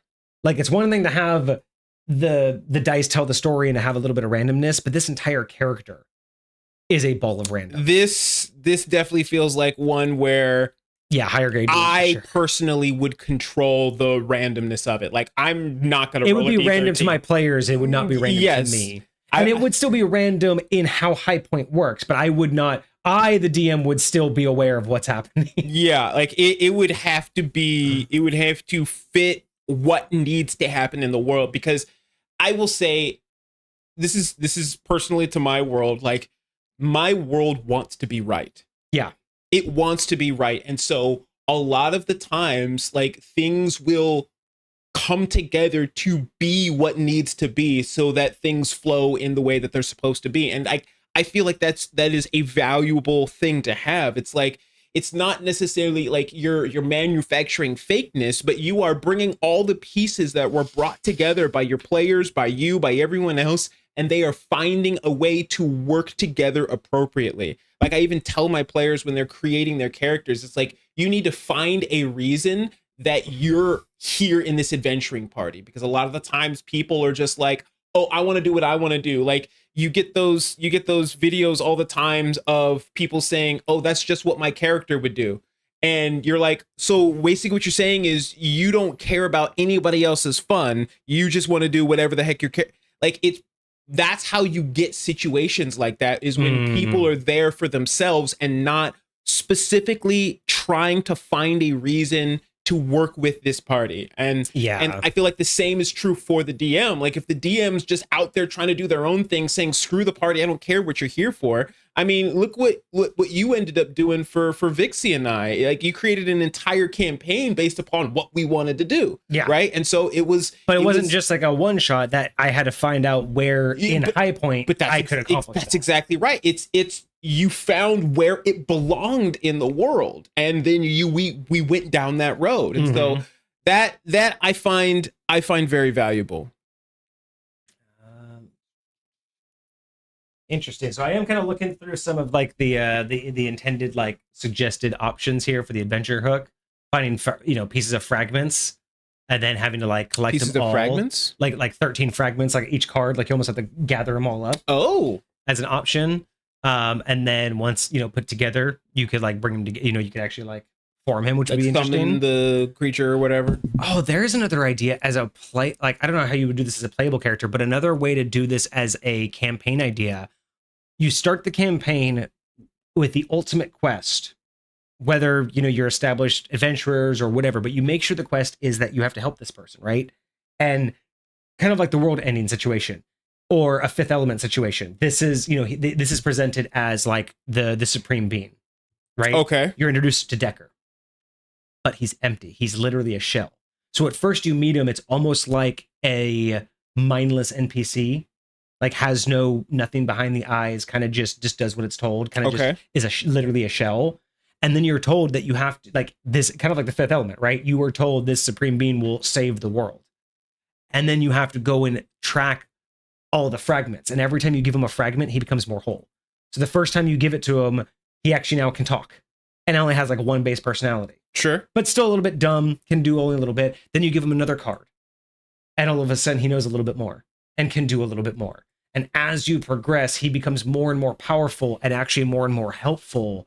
Imagine like he doesn't even know what he's about, and you just start collecting, and then like you're telling the story as he gets more pieces, he starts remembering or revealing like what his purpose is or like what he's actually trying to do. Or that would be a very interesting like whole plot line to run a campaign off of. So yeah, I do like the fragment idea, because that could be that could be so many different options. Hell, that could be the time frame. Like, let's say you want to do a one shot, and you're like, hey guys, we have 15 gaming sessions, right? It's like a one shot kind of thing where it's like, I say one shot, but I doesn't say they one session, but it's like you have this many sessions at the end, like, every session is like a month or whatever. But like you say at the end of this time, like at the end of the year, in game, if this creature's put back together, end of the world. And the whole point is the whole campaign is to try and stop certain groups from obtaining these cards and bringing them back together. Sure. So some of them you'll fail and the card will get brought back together, and some of them you'll succeed and you'll keep the card for yourself. And then at the end, the BBEG battle is you versus Dekker, however complete he is. But the cards you have would be like disadvantages you can give on him. Oh, I thought you were talking about there'd be like two entities and you'd have like the anti-Dekker. You could even do that. You know, like it's a that's race. Your Dekker, that's our Dekker, you know? Bro, could you imagine that where it's like it's a race to figure out if the and there's an odd number of cards, so one person's gonna have more at the very least. You know, that could the shifting deck. There you go. So I like this. I like the fragment thing could definitely work out. Here's all of the which identity you would get. I kind of like how you broke that down a little bit. Let's see. So when decks collide, the paradox of many fates. In most world, the deck of many things is a singular creation. However, there in this intended, there could be more. And what happens when two or more, like what happens when Dekker meets a deck of many things? Like what happens if Dekker gets to pull from another deck of many things? And what if Dekker uses a wish to make that deck of many things intelligent? I totally look at it like if Dekker pulls a card from the deck of many things, that card is not added to your deck. You almost like absorb that shit. Man, can you imagine that's the game? What if that's the campaign? You're stopping Dekker from finding decks of many things and just adding cards to his deck. Or what if he does the same thing? He can make them alive. So you're stopping him from making more. Basically reproducing. Wild. The whole thing is just if he can. Wild. Like maybe his special power is that he can indefinitely draw from any deck of many things. So all he has to do is wait till he gets the wish. So if he gets a hold of it, all he's doing is drawing until he gets a wish. I like the idea that the second you wish for it to be like sentient, it scatters and you have to bring it back together for it to actually be a thing. Ooh, so, you know, almost like the Dragon cool. Balls when like you make your wish, when you do the thing, then they all go away and then you have to like bring them back together in order to actually get it to be a thing. Yeah, I like that multi-staged aspect. That's cool. Oh man, you can make the BBG a lich trying to make a sentient deck of many things as their like, because think about a lich, right? The lich just wants to be super powerful. Imagine if their goal was like, I want a deck of many things to be my assistant. So that's what the lich is trying to do. Wild. So he has an entire eternity to he did it, and now he's trying to regather him because that's what has to be done. Once he regathers it, Dekker comes alive. So you're trying to stop the lich from creating Dekker. But that's the fun part. What if you have it the option to where you could, it is a pass fail. You could win or you could fail. So what if if you fail and the lich does bring Dekker together and then it randomizes the personality and it's on your side? So the lich finally brings it together and the what if when he Dekker's like, finally brings them together, he uses him and turns Dekker into his phylactery? Oh damn. That would be wild. That would be. This is a great tool for DMs. It's the complicatedness, right? It's just the amount of what you have to monitor in order to make this work. But this is great. And then what happens when there's more than one deck? There are echoes of the original. So some decks are imperfect reflections of Dekker's soul. So it's kind of almost like those are just versions of him. So drawing from a minor deck causes a fracture in fate. Multiple draws may summon. I'm gonna go refill my water. Dekker. I'll be right back. Too many decks can create reality chaos. Okay. It's recursive awakening when Dekker raises one of his originals. Okay, so that's what we were just talking about. Basically being able to make more. 3 possible outcomes. Every PC within a mile is affected. Suddenly vanish, die, or gain boons. Spells may be reversed. Wild magic storm. Dekker splinters into 2d4 echo Dekkers. Jeez. Rebirth. Merges with the deck. His true form is revealed. Becomes a legendary creature of fate. Drawing from all 22 cards as shifting. Wow. Just basically becoming like an angel at that point. Once per round, he draws the cards as a bonus action, releasing one random chaotic effect. The draw that never ends. The deck shattered. Every card becomes a sentient creature in the world, manifesting as an avatar of their theme. He ceases to be, but now 13 to 22 mini Dekkers roam the land, each with one piece of the soul. That's That's actually a really cool concept. I like that. And they may have to like fight. Okay. Last draw. There's a final card Dekker is never drawn because it was never written. Players may discover a piece of it in Ancient Prophecies. When drawn by Dekker, one of two things happen. All deck across the planes vanish. Fate is free, chaos dies. Dekker becomes the final god of chance. The world becomes a living game of cards. That's fascinating. Curious how you would like make those make sense to the players in game. While turning into an actual demigod. Yeah. All right, so I'm gonna say that this has a lot of potential, but definitely have to realize just how much would be done. But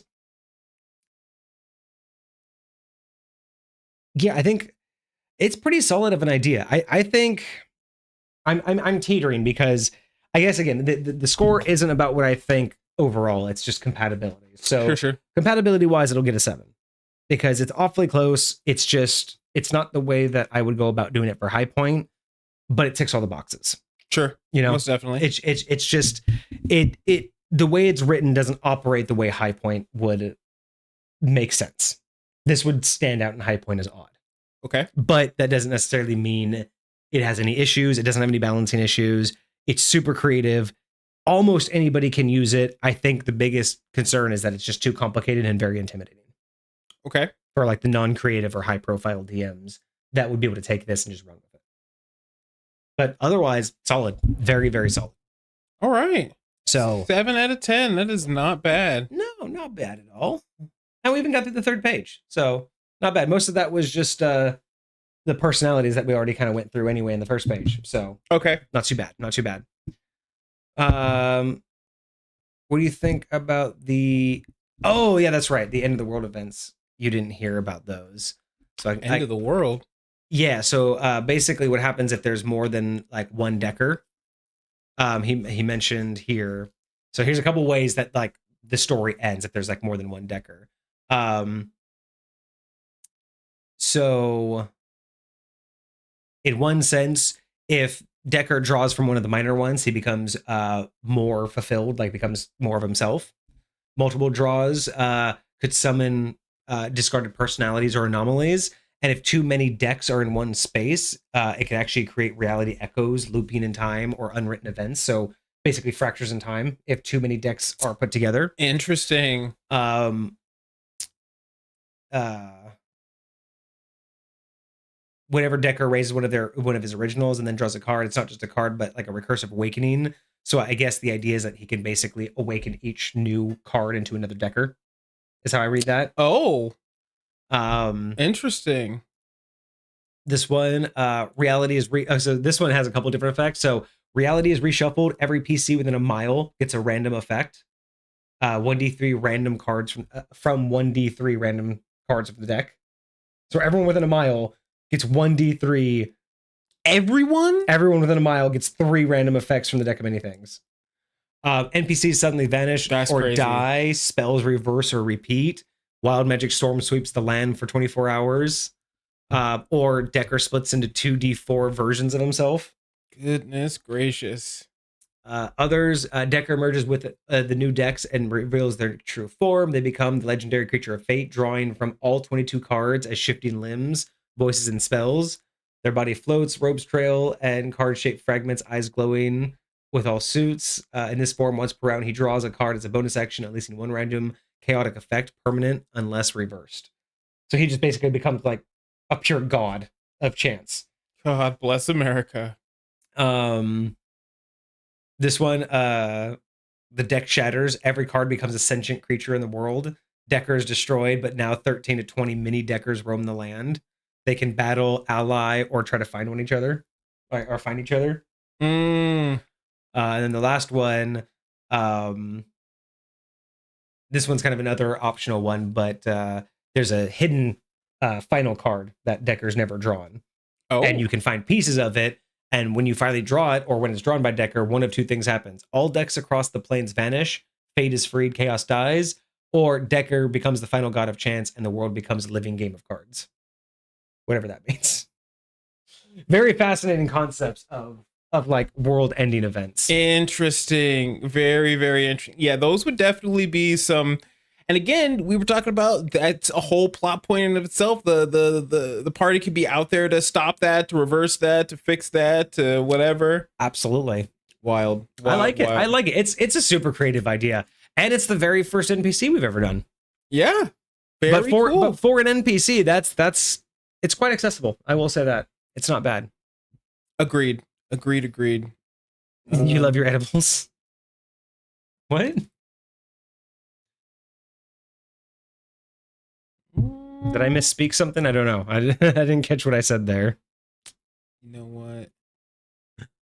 But yeah, no, I'm super happy with it. Yeah, I think that's better. Oh, just having your best ideas when you have edibles. Yeah, that's sometimes I could see that. I can see that just on a nice long weekend. Big facts. All right. Well, congratulations. So, what is the new average, and what is the next item for next week? So their new average is a 7. A 7. So I mean, they're sticking pretty consistent. We love that. Let me actually check. I need to keep this up. Where is it? Because I want to see how many items they've actually submitted, so I can see what that's an average. Oh yeah, like how'd you get the 7 average? Like, is it out of 3 items? Is it out of 10 items? Like, the more items you have and the higher average you get, the more impressive it is. Exactly. Because you could have an average of 9 and only have 1 submission. Like, exactly. So okay, so we have reviewed 3 of theirs, and they got an average of 7. So it's like 2 7s and a 6. I can check. I think it's like 2 7s and a 6. I want to say, or like 2 7s and an 8, something. Something like that. It's got to be. But no, it's very good. Let me clear, and then there you are. 2 7s and an 8. 2 7s and an 8. 2 7s and an 8. That's so that's right. probably like a 7.6 average. 7.33. 33. Yes. Okay. Well then, well, I think that's it. We went through a couple updates before you. Oh yeah. Next week is Roots of the World. It is a tome spell focus by Cosmic. Oh hey.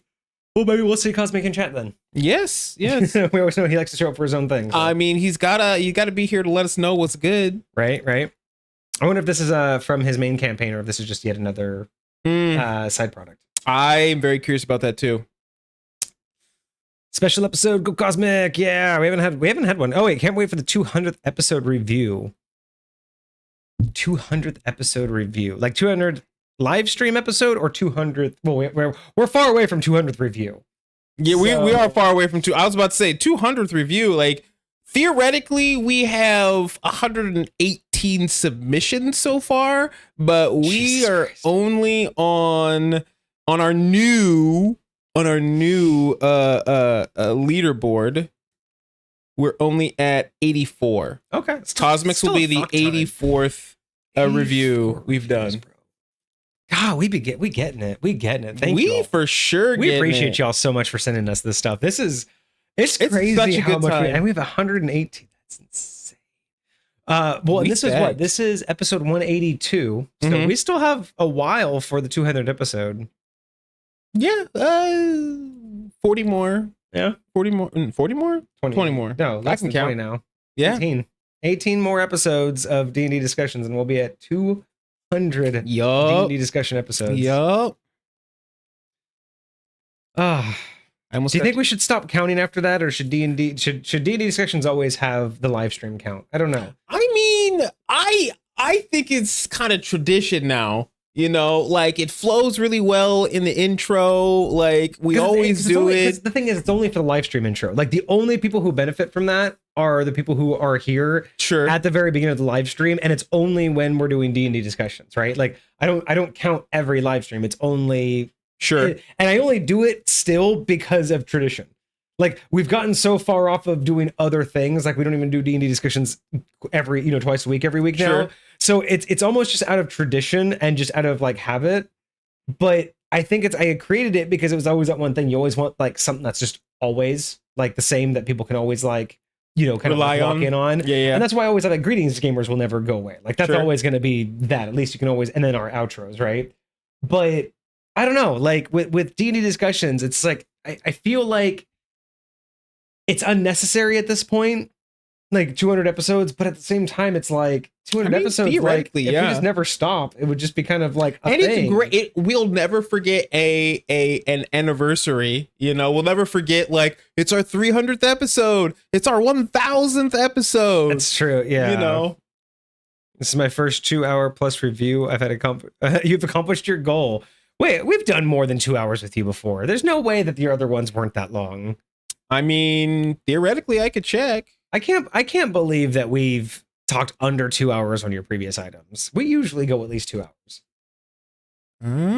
Let's look. See, I feel like the Terrasborn alone. The Terrasborn had to have been like a good solid minute. It was. We probably had a little bit of preamble, and so the episode length was 2 hours and 5 minutes. Okay, we usually have a half hour intro, okay. So that might be just under. Let's see, what's the other one? The other one is the Path of the Primal Warden. I mean, we've had 80 of these. Okay, it's hard to keep track of how long each one lasts. See, this one should totally count. We had a 3 hour and 12-minute episode. Oh yeah, that was at least 2 hours straight. On just the topic. So there you go. See, but your Primal Warden. You got a full-on 2-hour review with tangents, with ideas, with development. You got it all. You got it all on this one. Congratulations. All right. I don't think I have any other updates. We talked about a lot of the updates before you showed up today late. Wild. Mess up one time, guys. That's all it takes. You won't do it again. No, we were talking about some updates, just talking about future stuff and what I'm working on. But I think we're still working on the July community stream. We're more than halfway there. Sweet. So we're at 11K and we need 20K for this one. Looks like it was a good amount. It wasn't too shabby. And if we don't get it again, it'll drop by another 10K. Sure. I like that. I like for every one you get, it'll go up by 10K. And for every one you miss, it'll go down by 10K. And then that way it'll fluctuate a little bit. And then soon you'll be getting the ones that we kept bringing it down. Like soon the what was it? The 30K? Yep. Soon we'll be getting those easy. Oh yeah, exactly. Like the more people we get, like the easier they'll get. So yeah, we'll fluctuate. I like that. And if 10K is too much, we'll go down to 5K until we get more followers. Sure. That's fine too. 45 minutes to an hour ramble. Whatever, Cart. You got it today, all right? Haterade. Let's see. Do you want me to submit the next Fate Weaver subclass or War Scrolls? Let's do some War Scrolls. We've done some. We've done plenty of subclasses. Let's do some scrolls. The answer is yes. I mean, yeah, submit it all. But yes, Mm-hmm. which one do we want to do first? We'll probably sing some scrolls because that actually sounds kind of dope. Yeah, I'm down for that. All right. Well, you guys have any questions for us before we go? I think I will just cut it here. We do plan on being back on Friday. Don't know what we're going to do. We might do another IRL. We might do something that's at tavern. Got no plans. Let us know what y'all want for stream. Maybe I know we were talking about if we don't do another IRL stream, we'll probably do another pop culture or subletting subclass. That's right. Yeah. Do some creation. Been a minute since we created something on stream. We should probably get to that. So yeah, if y'all have any preference on pop culture or subletting subclasses, let us know in Discord. And I don't think I need to put in a poll for it. I mean, I only get like 4 or 5 votes anyway, so we'll see. Vote, guys, vote. But yeah, just let us know if you guys have a preference on which one, or if you want another IRL stream. Maybe we'll go back and do some more mini painting or something. I don't know. Can't do those too often because it costs money. Okay, true. So we can't do those every fucking weekend, but you can do every once in a while.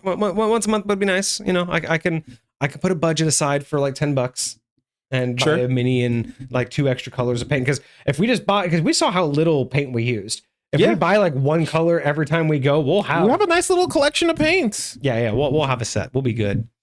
So yeah, let us know what you guys want to see on Friday, whether you want another IRL stream, a pop culture build, or a subletting subclass, and we will take care of that.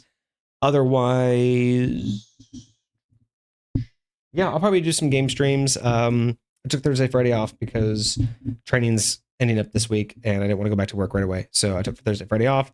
So I probably, because I got to do so much editing tomorrow to get a video out by Wednesday. So I'll probably be editing tomorrow. Wednesday, I'll probably try to do a game stream. Thursday, Friday, I'm going to be working on hopefully getting the Oracle up and live. Ooh, that is going to be some cool shit. Because it literally took me less than 6 hours to get caught up to the exact stage I was after like 2 months. That's very cool. Like going from Claude to ChatGPT, it was literally 6 hours from scratch, 6 hours, and I'm already exactly where I was, but without like not where I was with the same problems. Like I've just caught up from scratch to where I was after like a couple weeks with ChatGPT. I'm already there, and I haven't even dedicated, like I've barely been able to sit down for like 6 hours over the last week and work on it. Whereas those couple months were like couple hours a night. Yeah. So it's just amazing how much quicker I'm going through it, which is really, really nice. So hopefully if I can get a somewhat working prototype, maybe this weekend, then I can focus on the website and we can get that up and running. And then we also have more of a rivals that we're going to be working on. Yes. So I'll probably be doing, actually, I will probably work on one-shot rivals Thursday and Friday as well on top of the Oracle. Okay. And well, if you want to get together for any of that stuff and hit me up. That's right, because yeah, you have some time. I should have some time. Speaking of which, I have to talk to you after stream about Saturday. Cool. If we have no other questions from chat and you have nothing for them, I think we'll call it there. Thank you all so much for joining us today. I hope you enjoyed the stream. Cart, thank you so much for the item. I hope you had a good time with the review, but I think you did. We are always, so grateful that you guys send us stuff and you want to hear our opinions. We're not the best, but we do like talking. So we will always provide you with our advice and our opinions, but of course we're not right. We're just a pair of people who have ideas. Facts. So big facts. But otherwise, yeah, we'll be back on Friday. You might see me popping up for some game streams this week. You might see Kage online doing some behind the streams dev stuff. But otherwise, we will be back on Friday with our normally scheduled D&D content. And yeah, hopefully some more IRL streams too. Yes, I hope everyone liked that. I don't really, it's so hard because we don't really have an easy way. We don't have a big enough audience to get feedback based on the watch history, like the analytics, but we also don't have like a talkative enough community to like see buzz about anything in the Discord. Sure. And I'm not saying like that's anyone's fault. It's just, we don't have that kind of community. It's just not there yet, but that's okay. Like I can imagine one day if we had like, 100 people in there, I can imagine doing something and then seeing a couple messages like, did you guys catch that? Oh my gosh, that was so cool. Oh my gosh, can't wait till they do it again next time. Or like a clip of it, or someone just like having a question about like, hey, I missed something. But, at this point, it's just, if I ask a lot of questions of you guys and do the polls, it's just because I have no other way of getting feedback. Like the analytics, we're doing great. It's just the analytics don't tell me anything. Don't tell you where to go, which way to move. At consistency, we have the same amount of viewers, but I need y'all to let me know what you guys like when we do it, because we're going to be doing a lot, and I don't want to find out 6 months later y'all were waiting for us to do an idea again, and we had no idea you liked it in the first place. That's the problem. So, anyway, thank you all so much. We do appreciate you guys. Hope you guys had a fantastic weekend. I hope you guys have a great week ahead of you. We'll be back on Friday, but we might be on throughout the week. So if you do see us, let us know. Hop in chat, drop a like and an emote. That would be really great. But otherwise, enjoy the rest of your night, y'all. Cheers. Deuces, my friends.